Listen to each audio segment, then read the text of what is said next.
How do you keep something secret? You hide it in plain sight.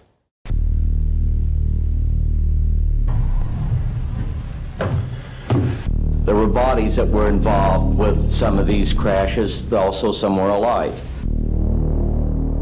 I said, well, you're going to tell the public about it. And he says, no, we don't tell the public about this. It would panic the public.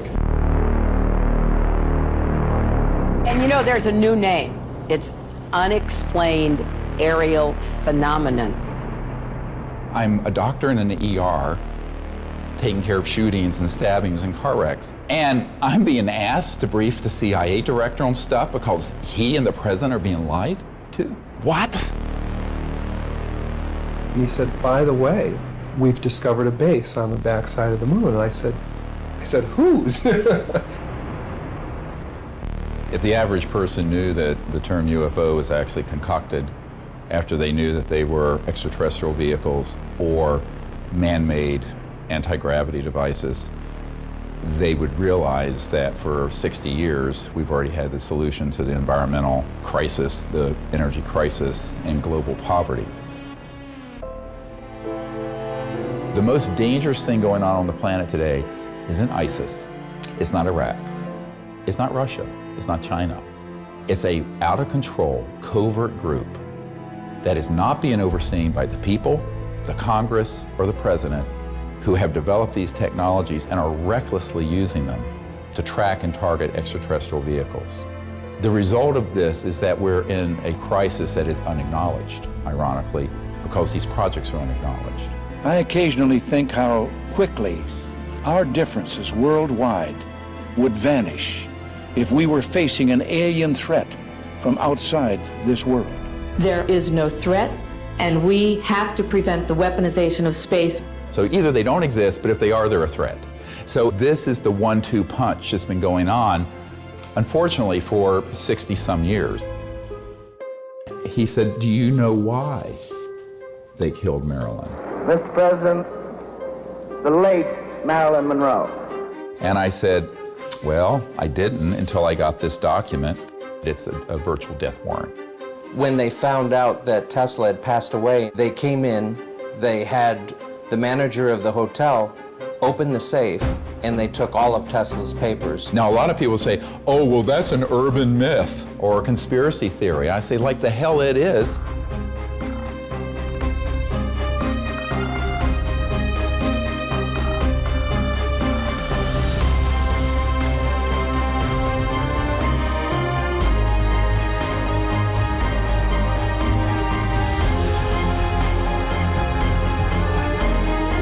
This is like a bad, conspiracy novel, except this became my life.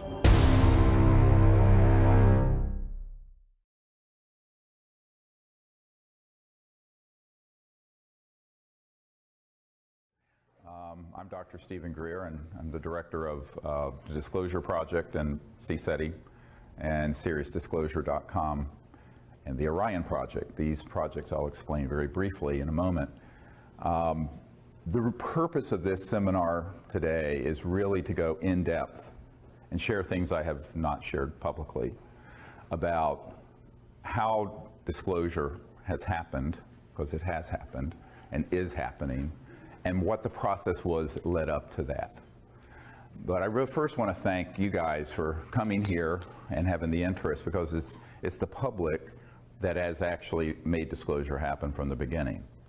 Although it was requested by some folks at the CIA, which we'll get into, it's the public that's really enabled it, including all the now 550 top secret military and corporate witnesses that have come forward.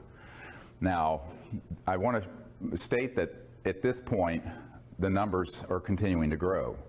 And most of those witnesses are people who've been in the intelligence community or Department of Defense, some branch of the armed forces, or corporations that deal with so-called unacknowledged special access projects, super secret projects that deal with UFOs. And only about 1/5 of them have consented to be filmed and have their persons identified to the public. The reason for that is fear and concern for their own privacy and concerns over some issues that I don't think we need to worry about at this point around the legalities. And we'll get into this over the course of the day. And the main purpose of the Disclosure Project was really to educate the public that we're not alone in the universe and that this has been known by highly classified projects for 70 years and that those projects have, unfortunately, become illegal and unconstitutional operations that operate transnationally. Note that I said transnationally, not internationally. The secrecy that surrounds this issue is so extraordinary that most presidents are not briefed on it, and if they're briefed in a way that is perfunctory and very, very limited and designed to control their actions. For example, Ronald Reagan was provided some information, but only insofar as it was false, so that he would support SDI, the Star Wars missile defense program, so that he could justify the spending. But for the most part, presidents since Eisenhower have not had appropriate access control. Now, what I mean access control, this means not only access to the program, but control over them. And people need to make at the very beginning, a very clear understanding between knowing and being able to do anything about it.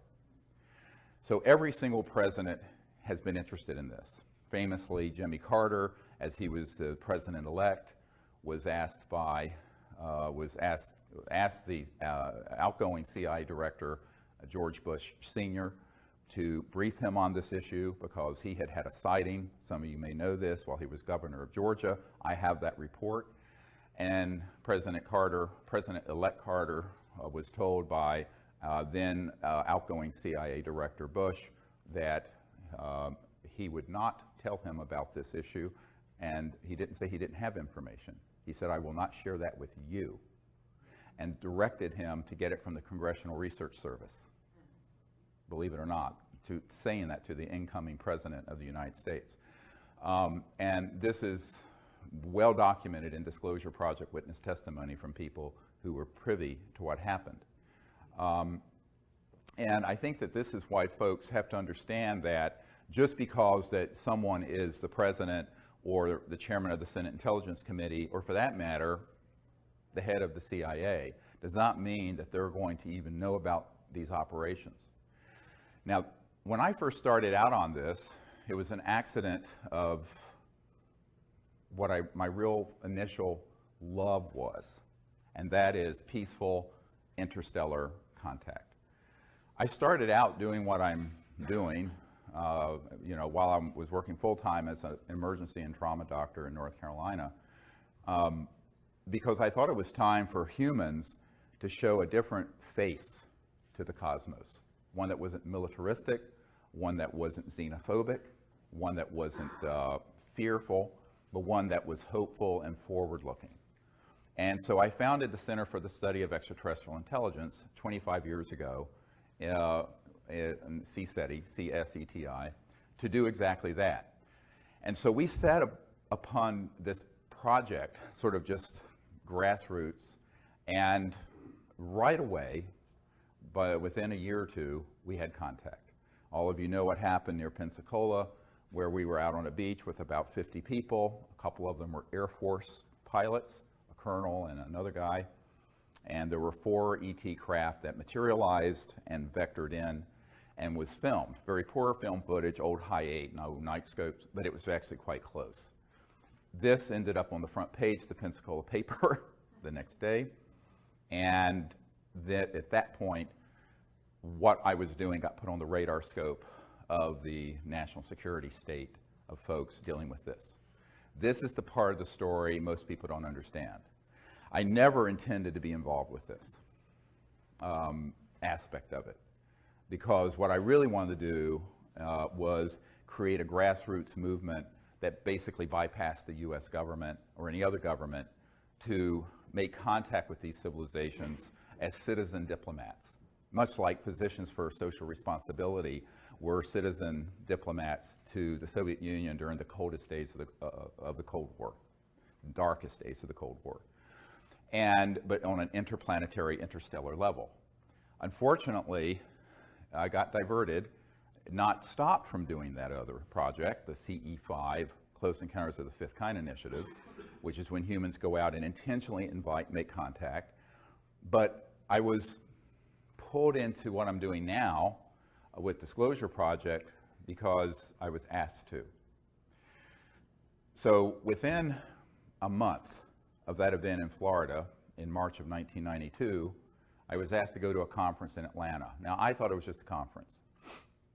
I got there and it was half of MAGIC, this covert group that deals with UFOs there. The former head of Army Intelligence was there, there were NSA people there were DIA people there, et cetera and so on.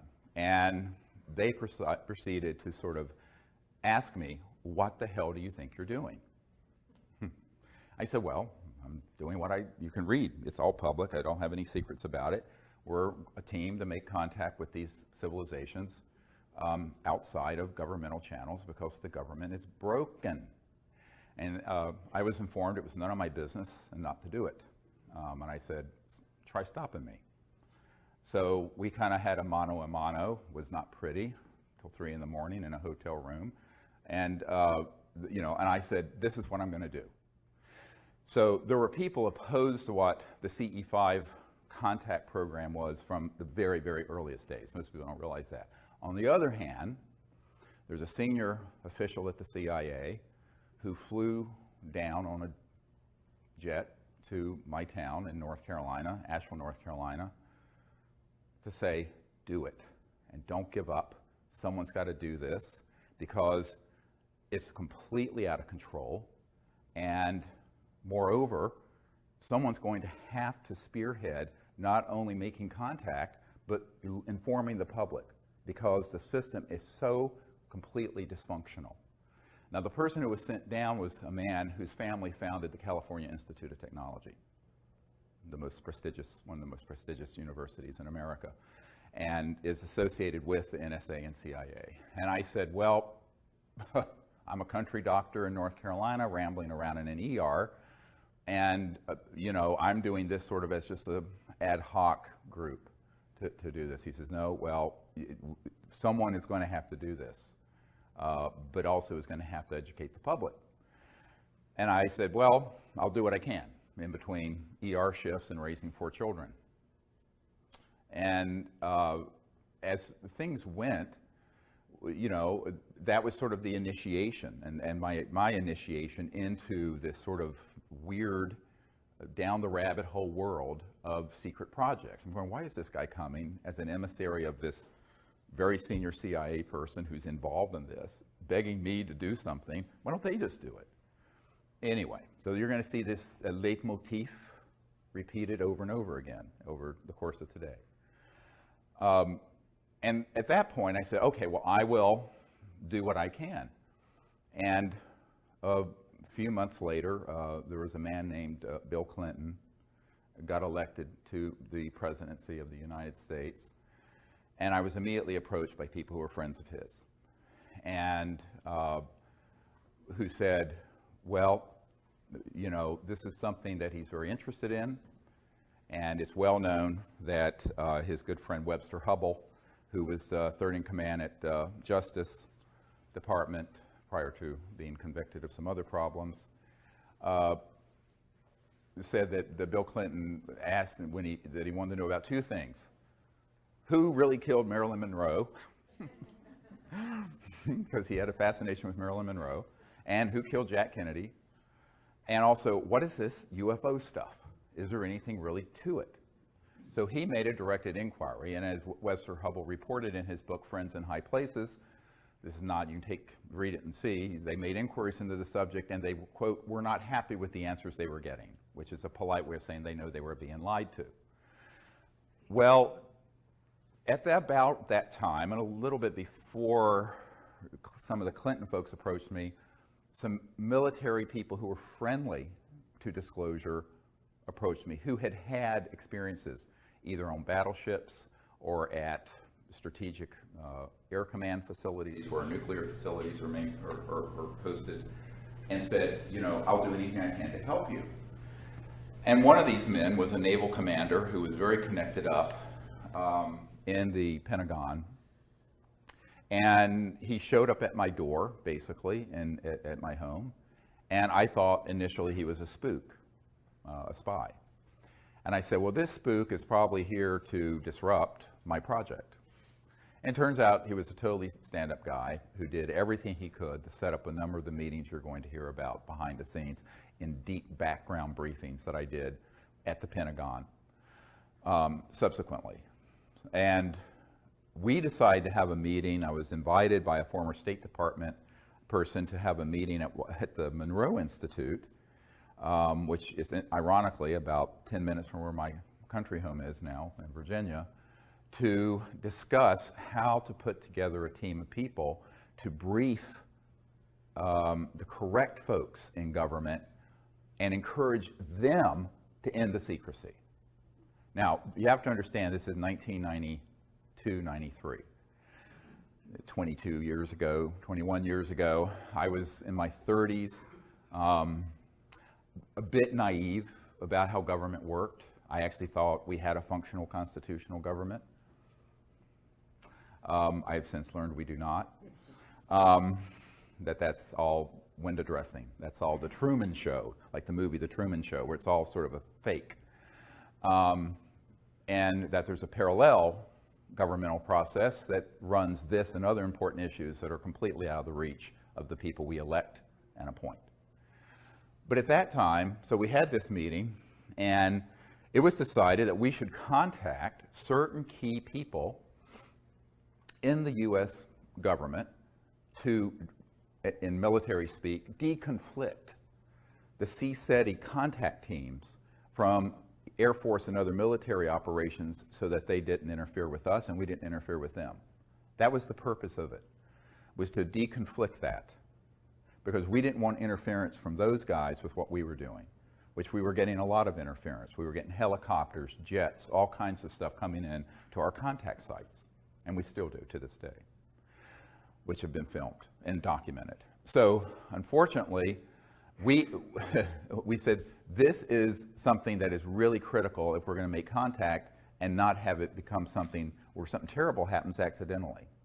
Okay, so my military advisor who came forward said, let's see what I can do and run this up the flagpole, as they say. And so he knew the head of intelligence for the Joint Chiefs of Staff, an admiral, who, Admiral Kramer with a C, C-R-A-M-E-R.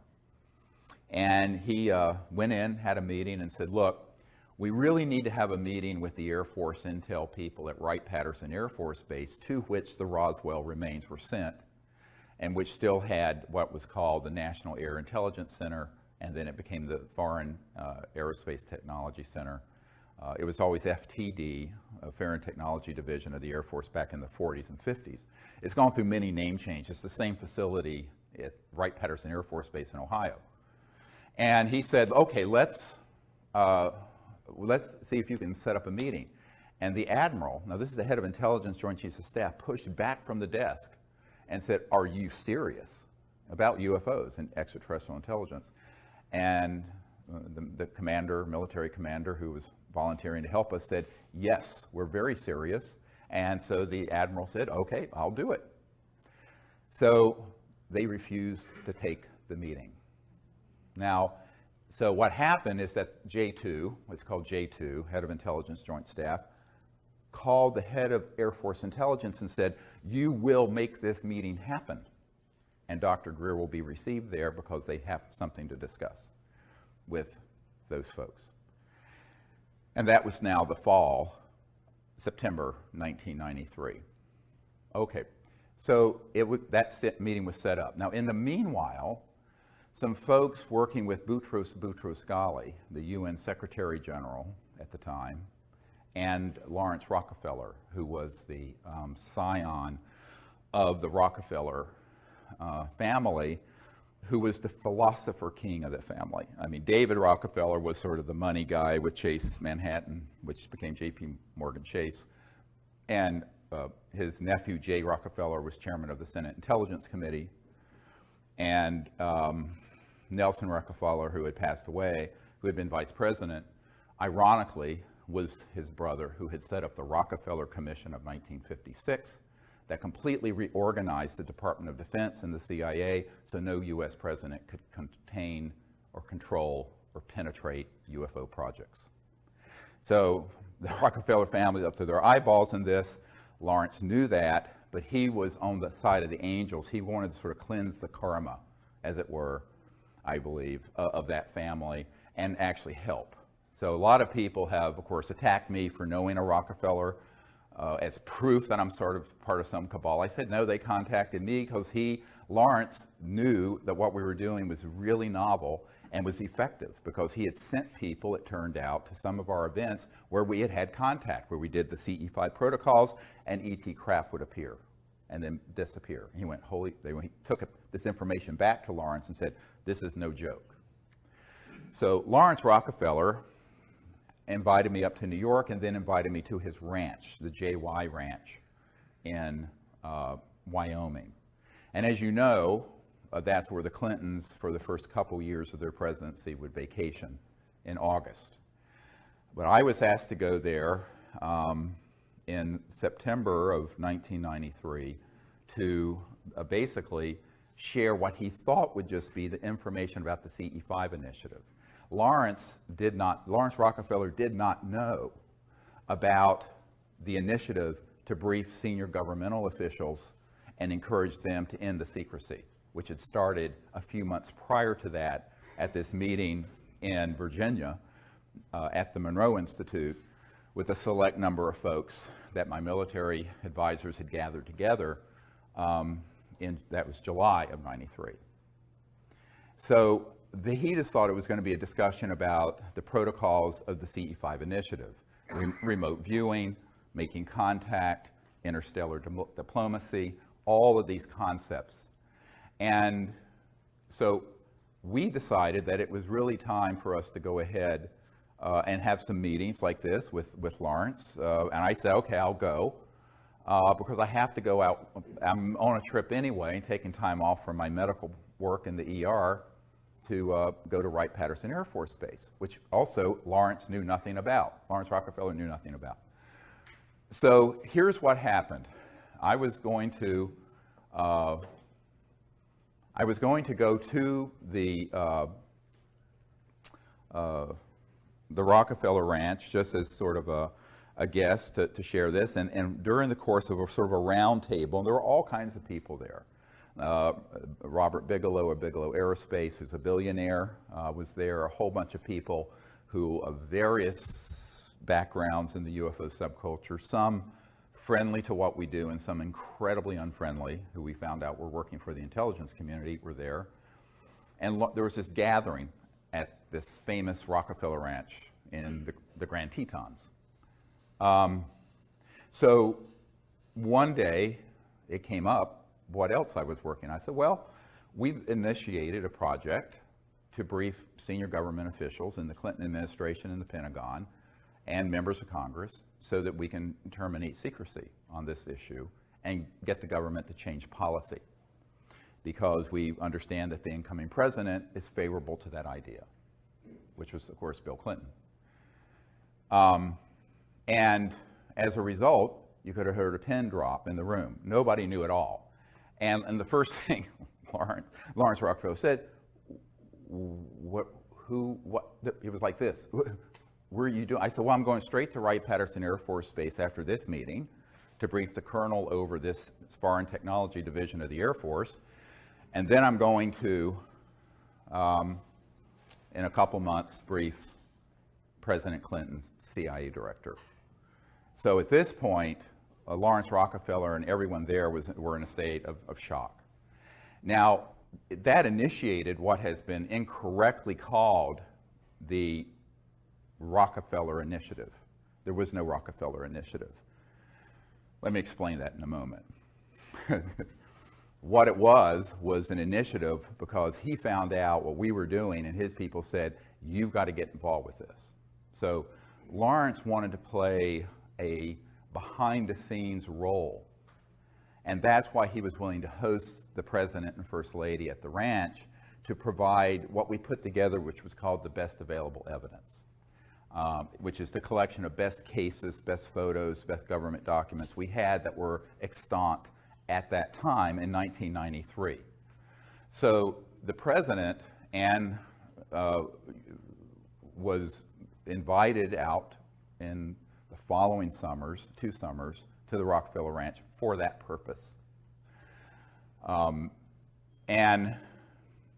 the UN Secretary General, in the meanwhile, and his wife came to some meetings in what are called salons. A salon is when someone hosts a very nice meeting in a private home with dignitaries, and you have a guest, usually some surprise guest or some interesting character like me, to come in and inform the New York 100 about what's going on. So that's what I did, and they were incredibly successful. Subsequent to that, Mrs. Boutros-Ghali invited us to have a meeting at the UN so I could brief a lot of the diplomats and friends of hers in the UN who were supportive of ending secrecy and making peaceful interplanetary contact. And actually, Leah Ghali herself hosted that for me at the United Nations. I'm just trying to give you sort of a sense of what happened before May of 2001 with what's now very famous National Press Club event. So this was all going on with the idea that if we were to provide the correct information to the President and to his advisors and to members of Congress, the key people in Congress, they would do the right thing and would disclose this information because the Cold War had ended, and we thought, here's a fig leaf to put on the secrecy, even though it's a bit of a misdirect, but politicians always need to have a cover. CYA, Washington's all about cover your ass. So to explain 40 years of secrecy, they could have said, well, during the Cold War tensions, we didn't want to throw into that mix the fact that we're being visited by interstellar civilizations, and with also a program to study what their technologies are. And now that the Cold War is over, we can come clean. So I was recommending that they use that as an excuse for the chicanery that had gone on between 1956 and 1990s, 40 years. Well, it was an interesting thing that happened. In the fall of 1993, I was given a lecture at the Colorado State University, hosted by astronaut Brian O'Leary and Maury Albertson, who was one of the co-founders of the Peace Corps. And they became very, very close friends and supporters of what we were doing. And in that presentation, I laid out the entire sort of manifesto of justifying disclosure, ending secrecy, and what we should do. And at the end of that talk, and I don't know, there were maybe 800 people there, 1,000, something like that. There was a man, a little bald man, standing at the back of the room.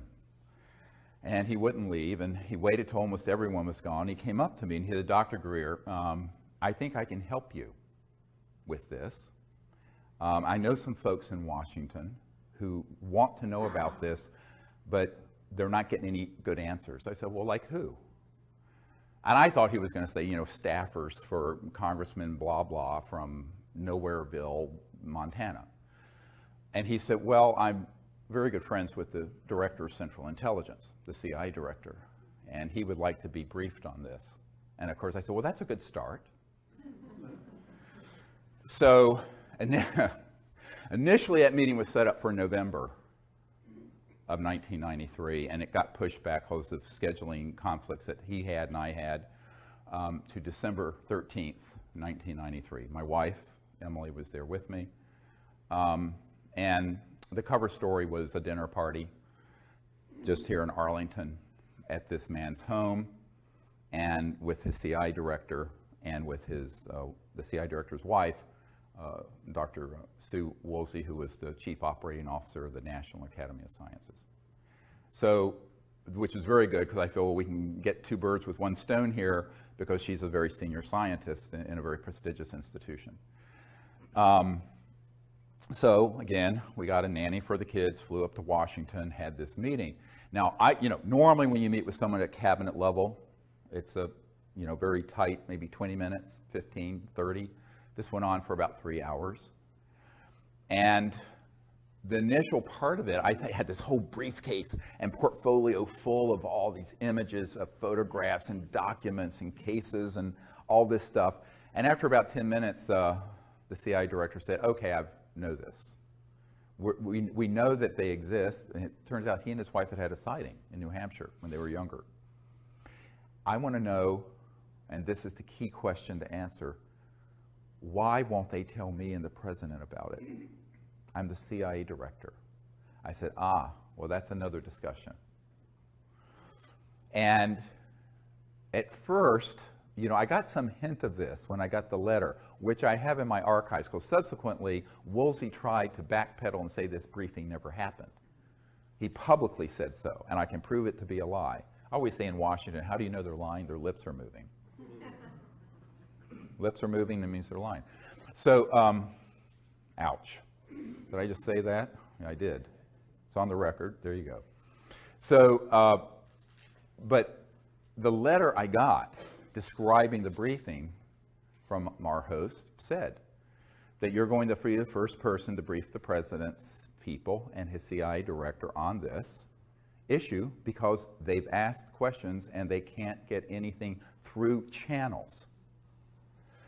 Now, at that point, I have to say, I thought I was being Zoomed. I really thought this was a prevarication and that this spy master, the CIA director, just wanted to pick my brain, find out what we were doing with folks like the Rockefellers and da-da-da. And it turned out he 100% was out of the loop. He knew nothing about these projects, and he was being completely deceived by those who had compartmented intelligence within the agency, the CIA, and he literally was the emperor that had no clothes, and so was the president. So it was at that point, on December 13th, 1993, that I realized that we were living in a country that had undergone a quiet coup d'etat decades earlier. That isn't talked about in the New York Times and Washington Post because it would be the biggest story ever and the biggest scandal ever. They'd rather talk about the blue stain on a dress and other trivialities, or the stain on a blue dress, and rather than talking about the truth. And we, at that point, had put together a white paper, which is in my first book about extraterrestrial intelligence, which you can get on our website at seriousdisclosure.com. And it describes basically the plan of what needed to be done by the chief executive, the president and his people, to end the secrecy. So I had that in my hands, and I was giving it to the CIA director as he was leaving. And he looked at me and he said, how can we disclose that which we have no access to? Very chilling question. So, in other words, if we were to push on this, then it would unveil the biggest constitutional crisis in the United States history. And no president wants to admit that they're out of the loop on important things. No one wants to admit that. Therefore, he said, we will do what we can do. I'll continue to look into this. Please continue to send any information you have to me through this contact. But we'll have to see what the president can do.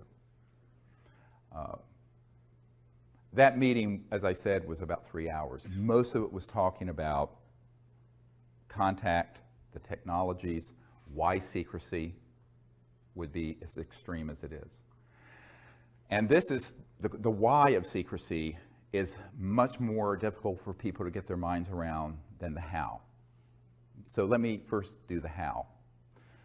Everyone thinks there's something called above top secret. Well, in the United States government, most governments, there's no such thing. There's actually confidential, secret, and top secret. But then within these classifications, there are compartments. So you have TSSCI, top secret special compartmented intelligence. So TSSCI, it's the compartment you're in that matters. Some compartments, like what Edward Snowden exposed about PRISM, was a compartment that the president and the oversight committees of the Congress knew about. However misguided they may have been, they were legally overseeing compartments, which is why he's in trouble. There are other compartments that are unacknowledged special access projects. Special access projects require these clearances, and the unacknowledged ones mean exactly that. They are acknowledged to no one outside the compartment. And that includes the President of the United States or the Chairman of the Joint Chiefs of Staff or whoever. So one of the big mistakes that people make is conflating people's position in the military, the CIA, Congress, the presidency, the White House, the National Security Council, the whole alphabet soup of government agencies with access, all access, just because they have a top secret clearance, to every compartment. And I know men who are in one compartment and or in one section, and they have a friend that's in another compartment, and they both have top secret clearances, very high compartments, and they do not know what each other's working on. They may be best friends and they won't know. And that is how it works. But the unacknowledged special access projects mean that they're not acknowledged. And this is what Rumsfeld meant the day before 9/11. If you look at the film Sirius, when he said there's $2.3 trillion unaccounted for in the Department of Defense budget over the last few years. Not billion, trillion. Now it's at least 5 trillion. And now this is no flaming liberal. This is Donald Rumsfeld, okay, who dragged us into this misadventure called the Iraq War, along with Dick Cheney and some other neocons who didn't understand the Middle East, obviously, or anything else for that matter, dealing with world politics. And so, but he literally said that. I don't know if he knew it was being filmed, but it was, and we got it, and it's in the film Sirius. So what does that mean? $2.3 trillion unaccounted for. It means that there is no accounting. I know an auditor who audits my uncle's old company, was Northrop Grumman, which does a lot of top secret work on certain kinds of aircraft, just like Lockheed Martin has certain contracts dealing with anti-gravity propulsion craft. And if it's an unacknowledged compartment and it has some billions of dollars in it, the auditor will be told, you don't have a need to know what's going on with this, and it is just rubber stamped as an audit. They have no idea where that money's going. It goes in the front door. Where it's going through the back door, God only knows. All right?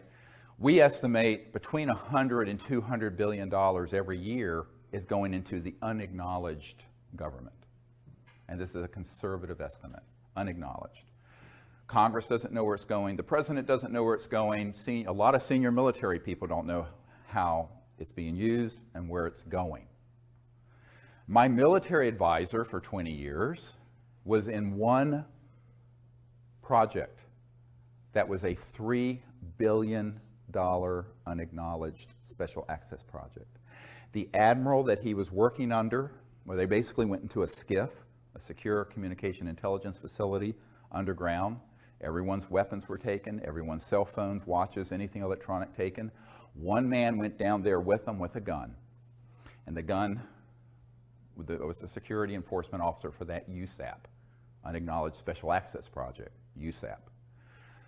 And they were all told, the guy took a bullet out of the chamber, and they said, if you tell anyone about anything going on in this unacknowledged project, there is a bullet with your name on it, and it will find you somewhere, somehow. Now, this is not a movie. This is actually how that world works. That's the world I've lived in since 1993, or been exposed to. And so that is serious stuff, and they mean it. And so my military advisor said, oh, absolutely, this is no John le Carre novel or John Grisham story. This is really how the unacknowledged super black world operates. Now, of all the projects that are unacknowledged, black bag operations of all kinds, special operations of all kinds, the blackest and the most unacknowledged are ones dealing with UFOs and extraterrestrial intelligence, by far.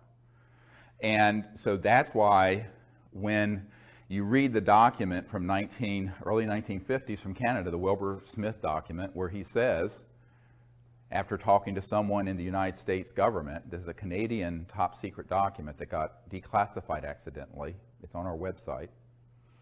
And he says this subject is the most secret subject in the United States and exceeds the secrecy surrounding the development of the hydrogen bomb. At that point, we hadn't detonated a hydrogen bomb. Imagine something more secret than the ultimate doomsday weapon. Not an atomic bomb, a thermonuclear hydrogen bomb, which is what we were working on in '51.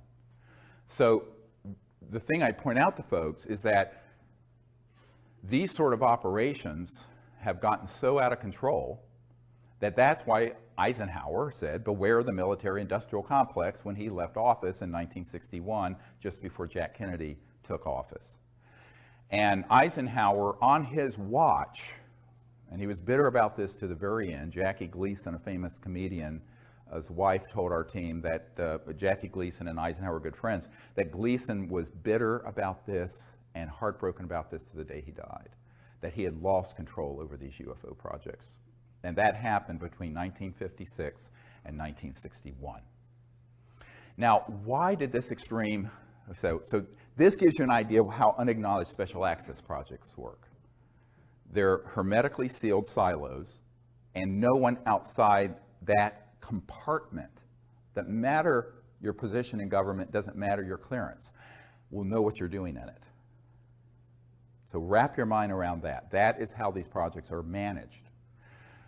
And we're talking an almost limited amount of money they can use in access to enforce this and run those projects. Is it legal? No. Is it dangerous? Yes, because it is, by definition, completely without oversight of the people, the people's representatives, or the president, or for that matter, the senior folks at the Pentagon. I'll get to this in a moment. So at this point, I'm reeling. I'm just sort of like, I'm absorbing all this. Look, I'm a country doctor in North Carolina, rambling around in an ER, taking care of shootings and stabbings and car wrecks and burns and what have you. And this bag of crap gets handed off to me. And I think, well, you know, this is way past my pay grade. I'm just, and in January or early February 1994, a friend of the president's comes to our home, a man that I had met sometime earlier. And name is Kevin Foley. This is years enough gone, I'll go share his name. And his brother would stay overnight at the White House a lot and have breakfast with the president. He was a big fundraiser for President Clinton from Minnesota, Foley family, very well-known political family. And I'd gone up there and met with his family and what have you. And he came back to my home and he said, well, we were having dinner around the table and we in this house and we had in North Carolina. And he turns to me and he says, well, the president and his folks really are very supportive of what you're recommending in this white paper, this set of recommendations I'd given the CIA director. But they're concerned that if he does this, he'll end up like Jack Kennedy. And I start laughing. I think, well, I think he's joking. I mean, this is ridiculous. And he stops me. And because he was sort of a big, kind of heavy-set, jolly, sort of gregarious political operative, you know. And I just thought he was making a joke. Like if I tell you I have to kill you, sort of cliche. And he stopped me and he says, no, they're not kidding. I said, well, Kevin, don't talk about this in front of the children. The children were small then. And I said, we need to, talk in the library after dinner about this. So we went to the library after dinner to talk about this issue. And I was very, very concerned that this could even be on the radar of anyone at the White House. And he says, yes, absolutely. The president is convinced, and his people are convinced, that if he were to push on this issue, that he would be subject to a TWEEP, a termination with extreme prejudice. TWEP, TWEEP. And I said, well, then what do you want me to do? I mean, look, I mean, it's not like I've got a Secret Service detail. And he said, well, no, they think you can do this. You should go ahead and try to bring this stuff together and bring it. I said, oh, yes. I said, I'm expendable. He says, yes. I said, doesn't matter if I get killed, you can't risk the president. He said, that's right, you are expendable.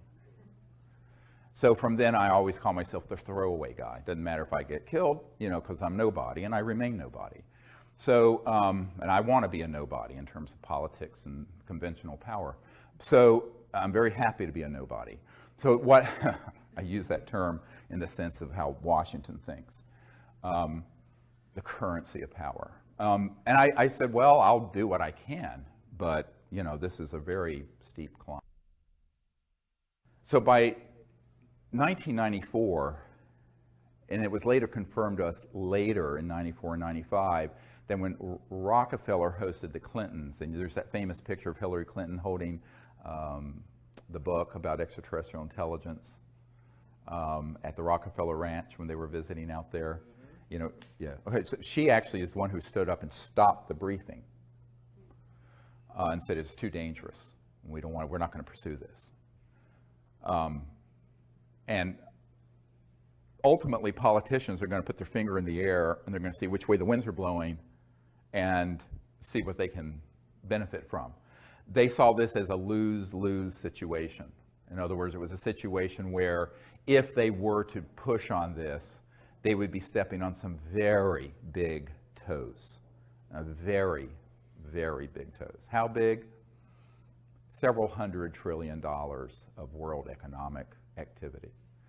Now let me back this up now. So the how is hard for some people to wrap their mind around when it comes to this kind of secrecy, but the why is the pièce de résistance. Because if you look at what these projects that are unacknowledged special access projects are doing, what they really have been doing has been trying to acquire, as this top secret Canadian document, the Wilbur-Smith document in 1951 states, the modus operandi, the mechanism of action of these extraterrestrial vehicles, meaning the technology, the science and technology. Because if you're interstellar, you're not using Exxon Jet A fuel. You're not using a rocket like SpaceX and Virgin Galactic is using. You're not using something like the space shuttle. You're using some technologies that are the trans-dimensional end of physics, very high energy electromagnetic field propulsion systems that allow you to drop out of 3D space and appear at another point in space by going through other dimensions. Okay? Now, you can do that without going trans-dimensional by just creating energy from the so-called zero-point field and creating an anti-gravity effect, so you have lifters so that you can go 100,000 miles per hour, make a right-hand turn with no deceleration effect because you created a bubble in space-time that corrects for one gravity. That's what a lot of the, quote, UFOs are that people see being test flown out near Nellis and the Dugway Proving Grounds in Utah, and et cetera and so on. We mastered gravity control October 1954. I was not a twinkle in my father's eye. Most of you weren't born at that point. I wasn't. And that is when we mastered gravity control. How do I know this?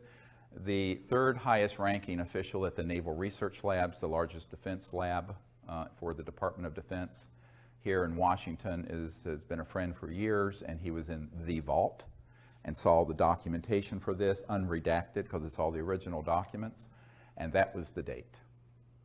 So we have not needed jet engines, rockets, oil, gas, public utilities, surface roads, think about this, steamships, internal combustion engines of any sort, for at least 60 years.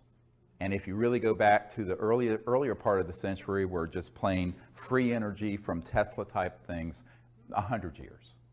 But you're stepping on a stockpile of money and commodities and mineral wealth being traded, oil, coal, other uranium, that's worth, in the aggregate, several $100 trillion. The US federal budget is $3 or $4 trillion.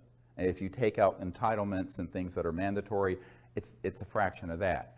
So it's the tail is wagging the dog here. So the financial interest, the petrodollar interest, the big commodity trading firms like Goldman Sachs, and the big money folks, that's where the action is. And those are the masters, not the president, not the Congress, not the UN Secretary General, certainly, not the Prime Minister of England, etc. So let's just pull the mask off and just admit that we're living in a period of petro-oligarchs, kleptocrats, klepto meaning theft, like a kleptomaniac, kleptocrats, and that this sort of myth of free markets and a free society and an open and free democracy is just a myth. Because our democracy was hijacked decades ago. Now, on trivial issues like the marginal tax rate or whether you're going to raise or lower payments for Social Security, the President and Congress can fight about that, and it's sort of this show going on, a whirling dervish show of nonsense that goes on. On these issues, they don't want those clowns, is how they view it, dealing with it. So this permanent, unacknowledged covert program has put a lead ceiling in. And only rarely does anything bubble up from there, or down, I should say, to the body politic out of these unacknowledged special access projects. So it became my task to find out how to do that and live to see the next day, all right? Because it doesn't do me any good if I do it recklessly and I'm dead. You can't do anything if you're dead. Well, you can, but it's different. So you're doing other things. So this became the central issue. And Lawrence Rockefeller, I suggested, look, we need to then, if the president will not do this, we need to get together a group of people, put together this best available evidence, and also assemble top secret folks who will have the courage to provide credible documentation, testimony about what they've known. So I suggested and organized a meeting at Asilomar facility near Monterey, California, in June of 1995.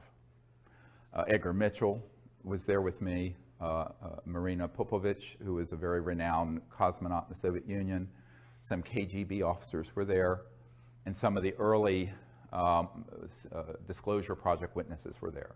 Now this is 95, this is 20 years ago. And Lawrence paid for it, and Lawrence Rockefeller said, look, I will totally support doing this.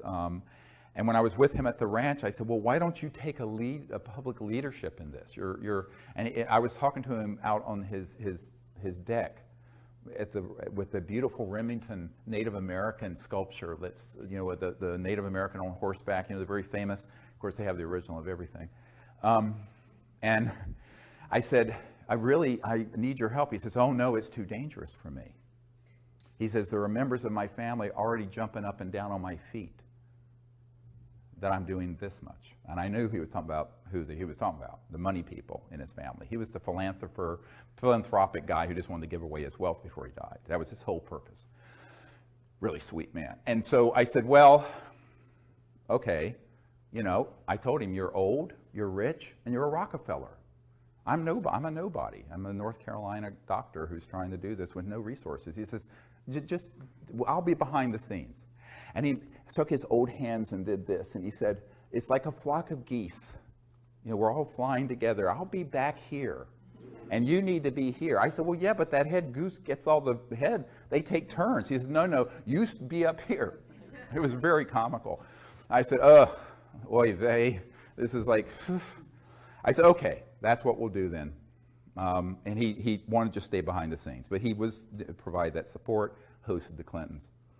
So we had something called Project Starlight that formed before the briefing of the CIA director. That was the code name for what became the Disclosure Project that all of you know about. And Project Starlight, with the AP, the Associated Press sued the Clinton Library and got those documents. Those documents are in my first book. And at Asilomar, we had all these dignitaries, including Kevin Foley and astronaut Edgar Mitchell and Maureen Povovich, and all these folks sign a letter to the President of the United States recommending ending the secrecy. It's in my first book. Buy it, get it, see it, read it. And that, however, was the Associated Press a couple years ago sued the Clinton Library and got those documents, and they put them out on the internet. Now, at this point, we knew by '95, the President, with all the cajoling we could do, with all the work Lawrence was doing behind the scene, hosting Bill and Hillary at the JY Ranch for their vacations. A very good friend of the President's, I don't want to name her, but used to live at the White House and very good friends with Hillary, said that Hillary did not want to deal with this at all, but Bill was so interested in it, he would pull out the best available evidence briefing packet that we put together, and we'd be sitting in the private quarters of the White House going through it. And she's this hilarious woman who did a perfect imitation of Bill Clinton. And he said one time they put it out on the floor and she was sitting there with him. And he was going through it going, well, I know all this is true, but they won't tell me a thing, not a goddamn thing. Just like that, about all these secret programs. So when she told me that, I said, it sounds like Mr. Clinton. So from '95 until '98, I proceeded then to approach various members of Congress. And we had already started that process thinking, well, okay, if the President won't do an executive action and force his way to control these unacknowledged special access projects, maybe a member of Congress will have the courage to hold a hearing. And since we now have identified, first it was about a dozen, and then it became several dozen top secret guys that could be subpoenaed and swear under oath with penalties of perjury, federal penalties of perjury, if you're testifying before Congress. Go ask some folks who are in prison for lying to Congress about what they knew. And so I started assembling these folks, the first meeting of which was in June of 1995. I'd met with a number of them one-on-one, but there's strength in numbers. So I realized that if we came together as a group and they got to know each other and they felt that it was, they felt safer, they felt protected if they were all doing it together. You see what I mean? Brilliant. Okay, so that was what I did, is pull people together. Because these men and some of the women involved were terrified about speaking about this on their own as lone wolves. But I said, let's get a mass of us together and do it. So that first gathering was very historic because it was sort of presaged what we did in 2001. Now at that point, I decided, look, we are going to have to be very careful with this. So I wanted to be sure that not only did the President have no access, which is in itself proof of the illegality of these unacknowledged special access projects, but that the appropriate oversight committees of the Congress of the United States didn't, as well as key people at the Pentagon. So I proceeded then to do a series of briefings. And in 1997, here in Georgetown at the Westin Hotel, we gathered together, I think about 25 of these top secret guys in a closed meeting, not open to the public, to invite members of Congress, members of the administration, and people from the Pentagon to hear what they knew. And it was a very well organized private event. No media was there and the public didn't know about it. Except in a very limited way. And the idea was that we wanted to get a member of Congress, and like Congressman Dan Burton, who was chairman of the House Government Oversight Committee, Reform and Oversight Committee, that issued 1,000 subpoenas to impeach Clinton about the stain on the blue dress, was there. And he was interested because one of his closest friends, who kept his appointment schedule, had had a UFO come outside her window in Indiana some years ago and told him about it. So he knew the UFOs were real. And he turned to us and he says, I want everything you have, everything you have. And then someone got to him and he didn't hold the hearings. But there were many members of Congress and other people. There were people from the Vice President Al Gore's office there. There were people from the White House. There were people from the Pentagon. The day after that event, I went straight to the Pentagon and did a briefing, what's called a stand-up briefing for J2, the head of intelligence for Joint Chiefs, a different one from the one who forced the meeting at Wright-Patterson Air Force Base. And this Admiral Tom Wilson hosted us at the Pentagon in the E-ring, where all the admirals and generals are, the outer ring, because they get the views. So the inner ring can't see anything. And I went there with astronaut Edgar Mitchell, myself, a couple of the Disclosure Project witnesses, and my assistant, Sherry Adamak.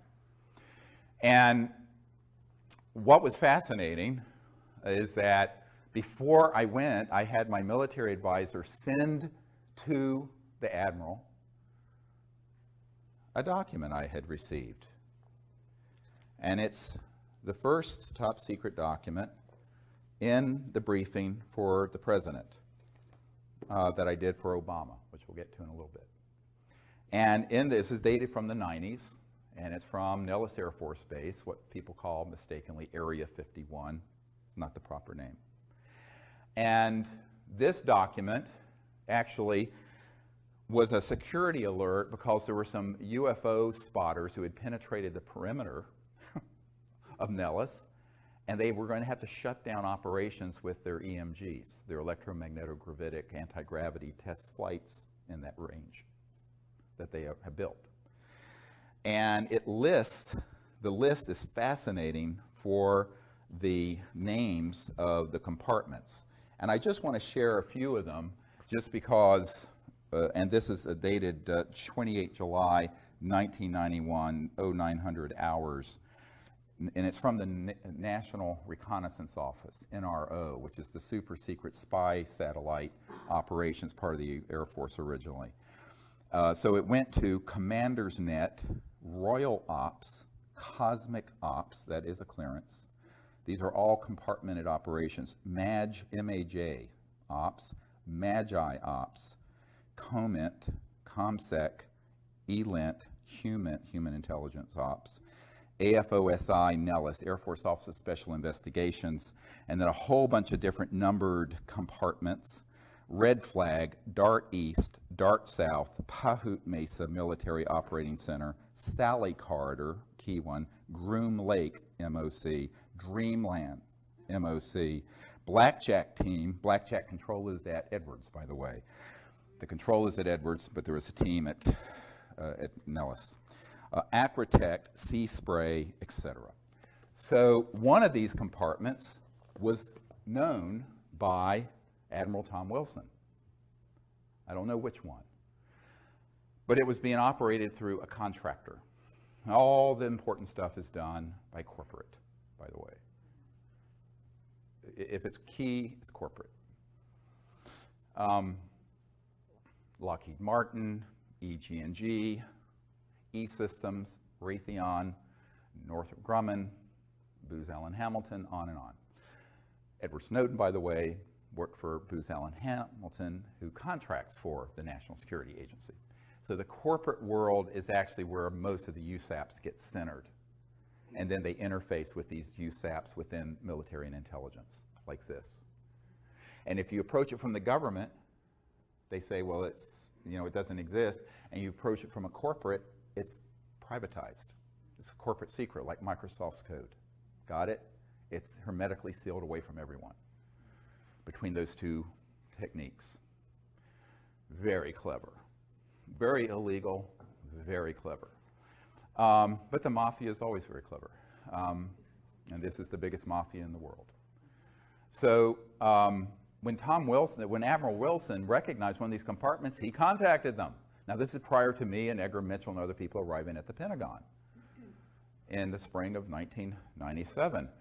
And he picked up the phone and he said, this is Admiral Wilson. I'm head of intelligence joint staff, J2. I'd like to be read into, which means briefed. I want to be read into this project, blah. And they say, yes, sir, we know who you are, but you don't have a need to know. And he said, God damn it, I'm the head of intelligence for the Joint Chiefs of Staff. How can I not have a need to know? And they said, sir, we cannot discuss this with you, and we will not. Click, hung up on him, blocked his line, would not receive any further calls from. This is an admiral in charge of intelligence assessments and putting intelligence together for the Joint Chiefs of Staff of the Pentagon of the United States. Now this I know for a personal fact. So now you have a coup d'etat that extends to even the highest levels of the Pentagon. So by the time I walked through the door to do what was supposed to be a 45-minute stand-up briefing for the admiral and his staff, he was so scared and so mad, he was scared. And the meeting went for 2 hours, and if Edgar Mitchell hadn't had to leave to go to an interview in New York City on some TV show, it would have gone on for 3 or 4 hours. He kept canceling his other appointments. At the end of that briefing, I said, we really need your help. And he said, well, what can I do? They're not going to tell me anything. The best thing I have in my arsenal is the B-2 stealth bomber that I know about. And you're telling me that there are unacknowledged projects that have things that can go trans-dimensional light speed and beyond, that can do circles around my B-2 stealth. He says, it's point, set, and match. I said, well, you still need to help us get control of it. He says, how can I do that without having the Secretary of Defense or the President order me to, without myself doing something rogue? See, here's the good guys are trapped by being good. I said, here's the thing. The only thing bad about nice people is that they're nice. And the people who are rapacious criminals are not nice, and they don't give a damn about the law or people's lives, and they don't mind killing you. So he said, I can't do this. And then he said, well, who else have you met with? I said, well, the CIA director. And I started naming all these people. So he says, well, you know, if those folks are being Schmidt-canned, pushed aside, what am I supposed to do? So he basically threw up his hands. He says, I don't see that I can do anything. There was a man named Gordon Cooper, who most of you may know was someone who gave us testimony about the craft that landed on the dry lake bed in California, Edwards Range, back in 1956, I believe it was, that his crew filmed, and he saw the film footage and sent it back to the Pentagon. Well, Gordon Cooper, very heroic figure, an early Mercury astronaut, and I were speaking to a conservative group called the Federalist Society here in Washington, who were very interested in this, because they were interested in the unconstitutionality, because they're strict constitutional. And I will speak to any group, I don't care, you know, I mean, it's fine, politics, I don't care. So, I mean, I agree with the group's politics all the way through, but they were interested and they invited me and Gordon Cooper, so we went. So my wife was with me. It was here at the Hyatt, I think, near Capitol Hill. And I was going, so I started talking to Gordon and comparing notes of people we had talked to within the system. And he had been asked by Secretary of Defense Cohen, C-O-H-E-N, who was Secretary of Defense for Bill Clinton. Bill Clinton, Secretary of Defense, had asked him directly to give him all the actionable intelligence, all the details needed about that landing event of a craft at the dry lake bed in 1956, because he wanted to see that footage. And he got back to Gordon Cooper and said, I can't find it. It's not accessible. It's in this unacknowledged project, and the Secretary of Defense. So there's another person proven out of the loop. So I started making a list of all the people who had been denied access who by all rights absolutely must know if it's a legal program. Secretary of Defense, President of the United States, CIA director, on and on and on. Then I end up, a couple years after this, getting invited to brief the head of the Defense Intelligence Agency, General Patrick Hughes. Now, General Patrick Hughes was a man, you'd often see him with Madeleine Albright and Bill Clinton and other people. He was the head of the Defense Intelligence Agency, which is like the CIA for the Pentagon. It's almost as large. And it's their in-house intelligence shop, whereas, you know, the CIA is a civilian agency, but this is a military intelligence. But the Defense Intelligence Agency is sort of sits on top of all military intelligence. And he was the director. So, and he's a 3-star general. So I get invited to brief General Patrick Hughes at the Pentagon. So I think, well, let's see what he knows. Of course, he wanted to know what I knew. So again, I sent him a full dossier and briefing prior to arriving so he'd be adequately brought up to speed. We had a meeting scheduled. I go to the Pentagon, full military escorts in, like you always have in these areas. And I go in, and we start talking about this. And he says, well, I find this amazingly interesting. He says, but in all my years in the military, I have never been told anything about it. Nothing. And I said, well, it doesn't surprise me. There are other people in your position. He says, he got up and he went over to a bookshelf. And on it was a little, like you'd get at a toy store, a little E.T. doll, like about this big. And he grabbed it and he says, this is all I've gotten for my inquiries about this issue through channels. In other words, someone gave it to him as a gag gift. Now, there was a full bird colonel sitting at the table during this briefing, and I started explaining the way, you know, these particular, and he knew what an unacknowledged special access project was. This is no, he says, but he didn't know about this one. And he wasn't being, he says, well, I can't imagine that there are operations within the Defense Intelligence Agency that know about this,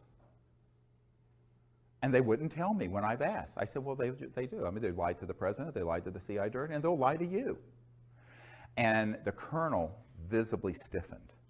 Because I said at that moment, there are people on your senior staff who are tasked with this issue, but they don't want you to know for whatever reason. And this colonel stiffened. And my military advisor and I compared notes later. That guy was on the inside lying to the general. The colonel was zooming the general. Illegal? Yes. Treason? Yes. Happens every single day at the Pentagon and CIA. So when you're dealing with an unacknowledged special access project this sensitive. So these are not conspiracy theories. I've been there. I'm the guy who set up these meetings and was there. And I will say that I'm the only civilian you'll ever meet who's had meetings of this nature with people like that all over the world. So I wanted to put this on the record. Now, after this, we had about a 15-minute discussion, and then the general told me something very surprising. He says, you know, my father, this is General Patrick Hughes telling me, my father knew of some kind of illegal conspiracy in the U.S. government back in the 50s and 60s, because he was apparently was also a very high official, that was so serious, and we thought the old man was a kook, referring to his father. And he says, I thought this would all be nonsense until I got into this office, until I became the head of the Defense Intelligence Agency, and contrasted with what I'm being told with what I've seen received from the Disclosure Project, or Project Starlight at that time. And he said that, you know, my father was so upset by this, he eventually ate his gun, committed suicide. And, yeah. You know, and, you know, so the weight of this is huge, huge. So I said, well, you know, you just move on. But he said, I don't know what I can do because they're not going to tell me anything. I said, but I have Disclosure Project witnesses inside the DIA who've seen satellite imagery of ET craft out in space. We have their testimony. He says, well, they won't tell me anything. So, of course, what you realize is that these positions rotate. They're there for a year or two or 3 or 4. The president, if he's lucky, 8. But there's this permanent system. So let's call it the permanent secret government versus the one that sort of is this revolving door of folks. Sometimes the people in that system know and sometimes they don't. And since the mid-1950s, the criteria for being on the inside of the secrecy is the following. And this is how I explained it to a 5-star admiral in England, who is also one of our witnesses, Admiral Lord Hill Norton. He was the head of the Ministry of Defense, and he was a Sea Lord, they called them back then. They don't have 5-star admirals anymore. And he was the head of the military committee for NATO. So I went to his cottage in Hampshire some years ago. Emily dropped me off, took the kids to Salisbury Cathedral, I believe, and I continued on, had a meeting with the admiral.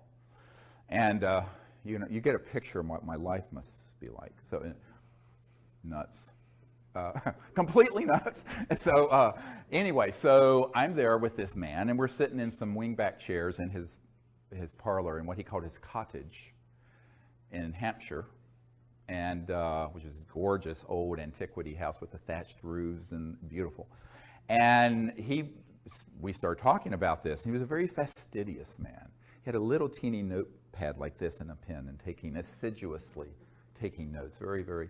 And we got to this question, and he said, well, you know, the entire time I was the head of the Ministry of Defense, which also means you're head of MI5 and MI6 and the intelligence units in England. It's the same position there. It's separate here.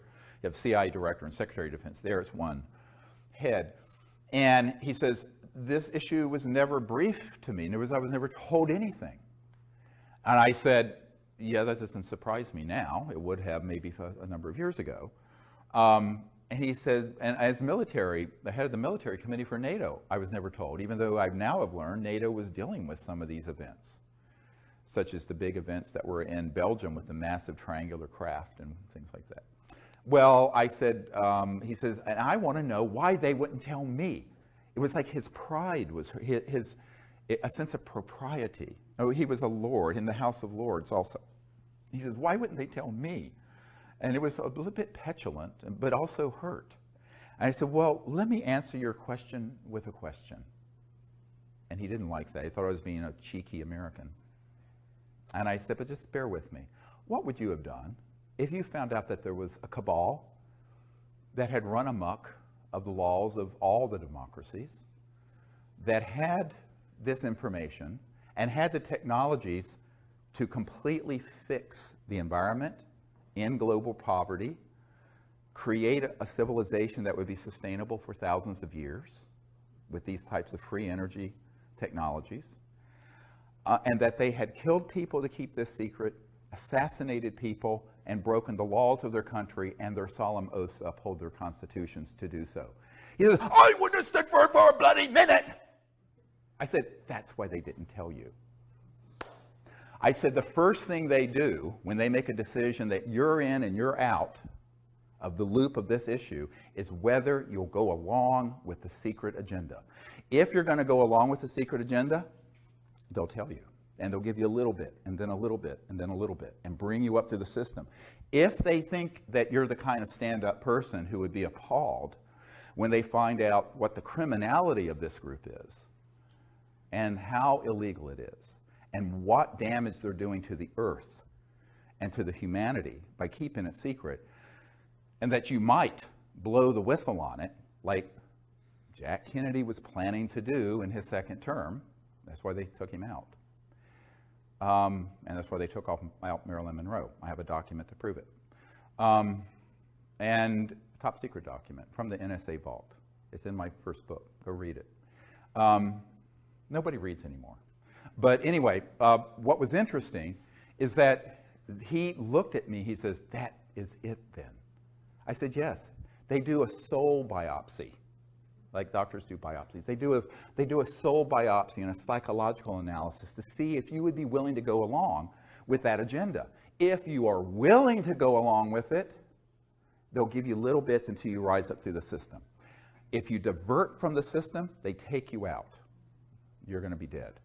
So they've learned not to be too reckless with who they tell because they don't want to have to kill too many people and leave bodies scattered that looks conspicuous, like they did in the 50s and 60s with John Foster Dulles and President Kennedy and Marilyn Monroe and other famous people. So I said, that's why it's managed this way. Now, you may have had a predecessor who was MOD head, who came up through that system, who knew all about these projects. So it doesn't have anything to do with your rank. It has to do with your values.